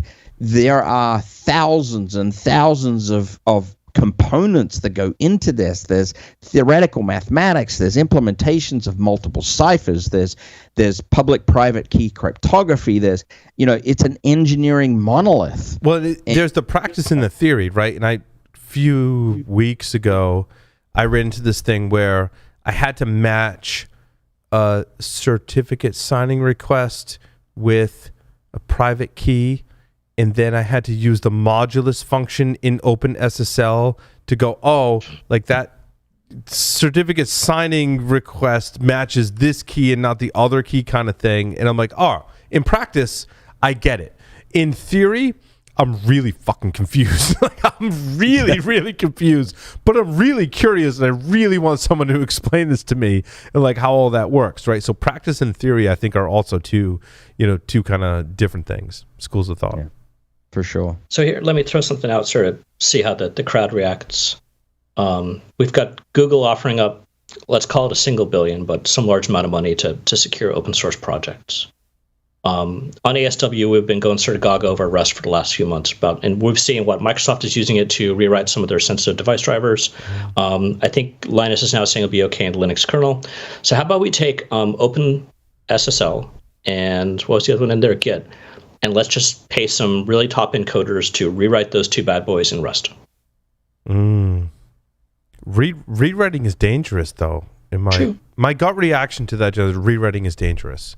Because you've got to start not just from the beginning with architecture, design, and implementation, but testing. Same arc, right? So we should be the same arc. We should be able to know right? It's like we've been using both of those things now for many years. We know specifically what they should be doing. We know what they're no longer needing to be done, so we should be able to cut out some of the noise. Come on, this is a tell. Once I say should be, we're already off to a bad start. Yeah. But why Rust? Out of curiosity. So the thing about Rust is the problem we see with most of the security topics we've been talking about today come down to C, right? And it come down to buffer as well as integer overflows. Memory management, essentially memory management. Yeah. So really, and also parsing. So if you look at how Rust has been done, it's sort of similar to Go, wherein that a lot of that memory management is handled for you automatically. So you're not having to worry about pointer arithmetic or checking for a null value on a string or all these type of things. So that's why, it's probably the same with Amazon. They've cornered the market on Rust coders now, is my understanding. But it's people are starting to look at it for that particular use case.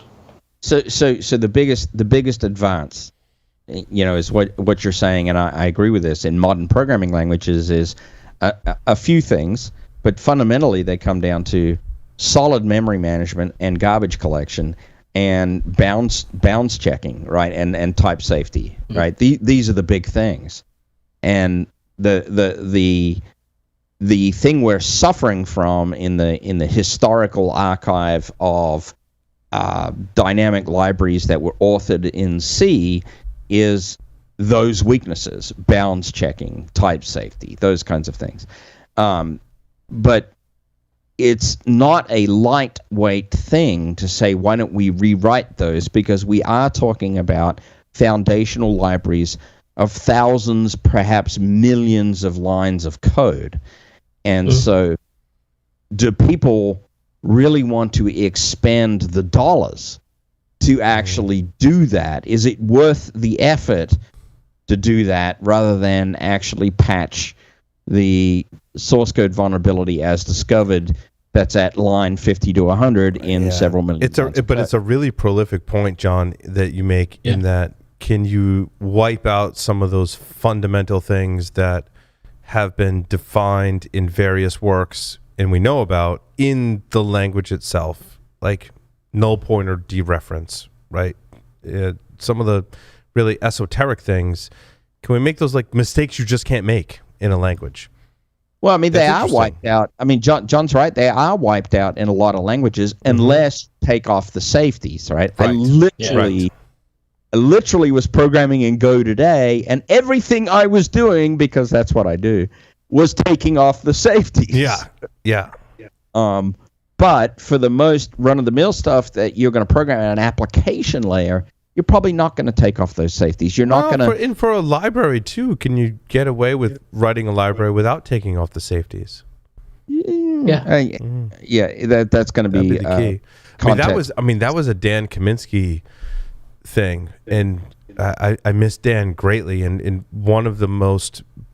he had so many prolific things, right, that he instilled upon us as humans. And one of the things was, like, if we can give programmers a framework where they can code securely, that's how we win in security, right? And he had some initiatives on that, and I that was really all my years of doing the show, really one of the concepts. I was like, yeah, you're really on to something there. Yeah, he's right.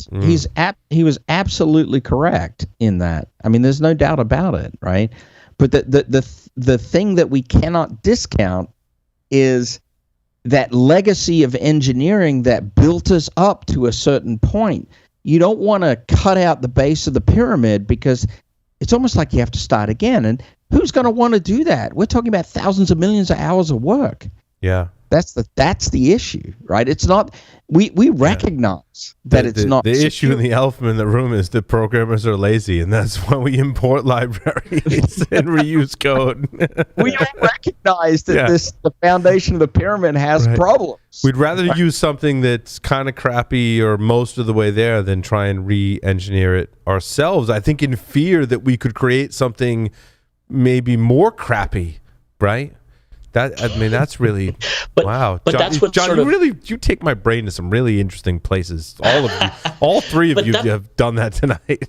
That's what's sort of going on here, though, right? The government has now recognized that we have these fundamental problems that we've got here, however we have, right? There's the K&R book is all sorts of great things, and it's a very fundamental, clean little description of a very beautiful, elegant language.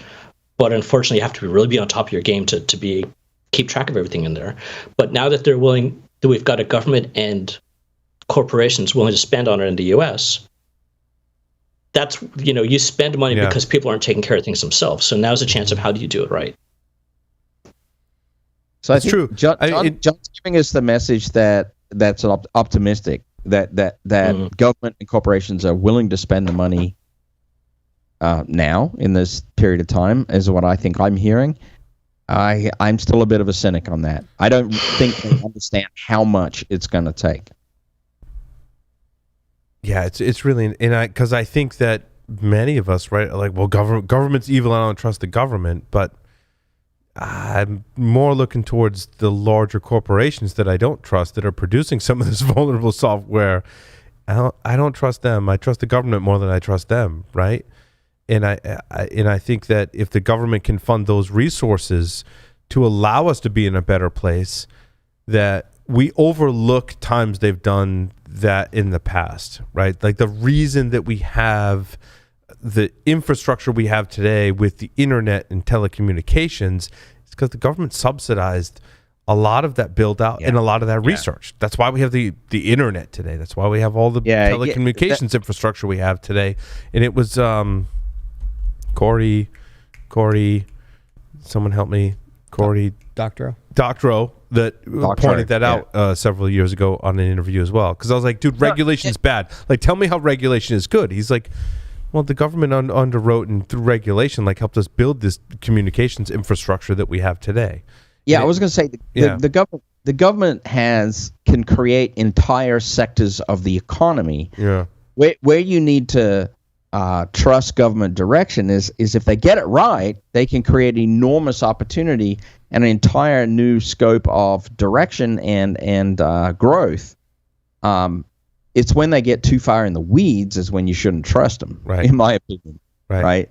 Which really they largely haven't on the internet. I talked about the book Katie Hafner, Where Wizards Stay Up Late. Great read, by the way. Great read of how the internet was created.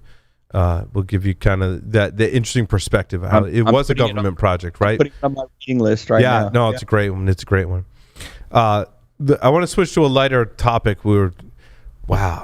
Awesome conversation. But I want to talk, drone security is certainly something we've talked about here on the show. Talked about a lot about hacking drones.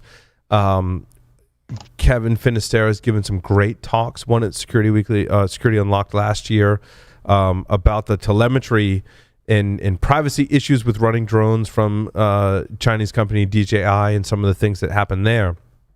In this case, and we've covered stories like this before, and I mean, this is how contraband, I think what a lot of people may not realize outside of technology, like this is how contraband ends up in our prison system today, is someone basically, like, it's not as high tech as you think. They fly a drone into the prison and they drop off contraband. And in this case, it was drugs and cell phones, which I think that combination, if you're in law enforcement, you were like, oh, that was destined for a prison, because the combination of drugs, I believe this was marijuana, tobacco, and 3 cell phones, like that was likely destined for a prison. Sounds like a party.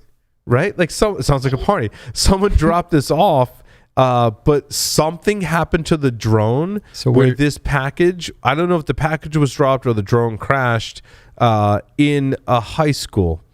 Woo! And but now what's interesting was, if you read the article, they didn't just go scoop it up and take it away, which is kind of interesting.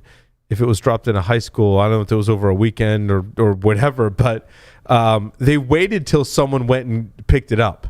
And then they brought that person in for they had some serious questions for the person that was collecting the marijuana, the cell phones, and the tobacco from a drone in a high school. They're like, excuse me, we'd like to bring you in for some questioning and question that person. And I don't know what happened after that. It was kind of light on all of the details, and I don't know if the drone ran out of did it run out of battery? Was it a GPS miscalculation? What happened? But then you start thinking about, and this actually kind of intersects with a hacker from history. Max Butler, aka Max Vision, was actually in trouble in the correctional institution because of the drones and cell phones and things like that. There was a whole story on that thing, which I think he got out of prison. Someone told me I think he might be he might be out at this point. Which that was another great book, Joff. If you're keeping tabs at home, I don't remember the name of the book, but someone wrote a book about the whole story of Max Butler, aka Max Vision, which was largely credit card fraud. Got in trouble with the law multiple times, and the last time was the one that sent him to prison for a long time. But yeah, I was kind of interested in like what caused the failure, what are the detection mechanisms, what technology is going to kind of proliferate that, like, our prisons now going to all have this like drone technology to prevent this contraband from being dropped in them, because this is not the first story that I've seen or heard about where drones are being used for this purpose. Yeah, so it makes you wonder whether prisons are going to end up having RF disruption technology, because just to cause drones to crash or veer away, whatever. Because that's it's obviously a real issue. Right. I believe that is a market vertical is selling cell phone jamming tools for prisons, but one of the problems with them that the FCC complains about is if they're not tuned right, it starts interfering with what's the phrase, the public outside of the prison. Yeah, because not all prisons, like in Colorado, prisons are in the middle of nowhere, and some of the highest security prisons exist in Colorado, and they are literally like in the middle of nowhere. There's nothing around them. But you move into more populated areas like the Northeast, Patrick, as you may know, like our max security prison is in Cranston, Rhode Island, like one of the most populated cities in Rhode Island. Like, it is not in the middle of nowhere by any stretch. Nope. It is in, like, there's a cigar lounge down the street, a couple of really nice restaurants. Like, the news broadcast station is like literally right across the street from the prison. That kind of thing. So, John, to your point, I don't know how Paul knows this, but I do know this. When he goes in there, he wonders why his wireless is not working. I know it because, like, just traveling in Rhode Island, you're like, oh yeah, there's the prison. Like, because you can't not drive by it because it's like right in the middle of a metropolitan city. Yeah. Crazy stuff. It is. Yeah, and this prison, where it seems as though the goal is right in the middle of what seems like the regular town. There's another school right next to it. The high school where it was found, just looking at Google Maps, looks like it was about 2,000 feet away. So yeah, I don't know if it's possible that they just dropped from super high up and maybe wind blew it that far. Sure. Yeah, it doesn't say whether the drone crashed or whether it was just the package that was found or whatever. Yeah. Yeah, it would be great to know who found it and narked on it. But it's interesting. Like, you got to imagine that the U.S. military has anti-drone technology, whether that's detection, whether that's active prevention. I'm sure they're not really like forthcoming with the technology that they have. It's kind of funny. Several years ago, we did an interview on ESW with a company called RF Spotter that could spot via RF, right, like radar, but RF frequencies, could spot people that were violating vehicles, whatever the threat was, that was violating a perimeter. And I believe at that time he also had drone detection technology. Now, because I asked him the question, I'm like, so similar to our poop in the Roomba story, like in RF, how do you know whether it's a drone or whether it's a bird, right? And if you train an ML algorithm, a drone behaves very differently from a bird, and so you can detect those differences. And obviously he was selling, I would imagine, selling to military installations. At what point did this become more ubiquitous technology that it's available to prisons or even just private people who want security or that kind of detection technology? And while, of course, you can change the software, but these drones also come with software that have no-fly zones, and they don't fly in certain Right. areas. And I would assume that a prison is probably a Probably not. The stories I've read, Patrick, that is not a rule that's enforced. Like the primary way because I tell you, I've covered stories like this on the show. I've read stories like people use drones to drop contraband in prisons. Like that's a thing. But that makes me think they like overrode the software. Could be. I mean, if you build your own drone, though, right? Sure. I mean, Yeah, so if you hack you're the going to software, DJ hack the firmware, right? Yep. Yeah. Absolutely. But so my DJI, I actually live in line with a runway with Renton. So for me to fly, take off my Mavic outside, I have to go and get clearance. It's it's just pointy clicky, but still. But if you build your own drone with any of the open source stuff, or even just buy like a controller module, I doubt that has that software on there. That's right. Or if it does, you could choose to include it or not. Mm-hmm. Yeah. Yeah. So here's on our fun deep thoughts for tonight. How many years until we see warring gangs that are actually trying to hack each other's drones so that they get the drugs to the other person's place, or they're able to take them and steal them? I mean, we've seen Amazon try and use that for package delivery. Yeah. I bet it's already happening. We just don't know about it. Yeah. Could be. That could be a whole segment, how criminals are using technology like that, right? Don't have to hack it. Just shoot it down and let it drop whatever it's got. Right? Yeah. Well, I always laughed about that. You know, when Amazon was thinking about it, I was like, oh my God, there's gonna be a whole new sport, especially here in the South. It's gonna be like it's gonna be like drone hunting. I think Amazon abandoned that package delivery Seems it. via drone service. No, I think they're still doing it. Are they really? Yeah. I don't know where, but I mean, it can't do it in like a city, right? But Yeah. Who knows? On a closing note, make sure we're going to post the live stream of Doug and I building the computer. But what I didn't realize, when all the parts were delivered, when the case was delivered, it was actually not delivered directly here to the studio. It was delivered to the cigar lounge next door. So like we have a sign that like, hey, if you're delivering a package to us, like we have a good relationship with our neighbors. If we're not here or you can't find someone, you can deliver it next door. Totally cool. And we were all here when my PC case was delivered, but they delivered it to the cigar lounge next door. And I didn't inspect the package enough. And when we were about 5 minutes from going live, I looked at the case and it had been damaged, like really bad. Like there was a huge dent in the case. And I'm like, Oh no. I'm like, Doug, we got to roll with it. Like we have to fix this. Like you and I have to basically hack a solution right now. And we told the production team, we're like, go get all the hammers and pry bars we have in the studio right now and put them on the table. And we spent the first 5 or 10 minutes of the live stream actually hammering the case and bending it back into shape so we could do the build. I can't wait to see this. And so I can just see this drone delivery thing, like, you know, packages being damaged.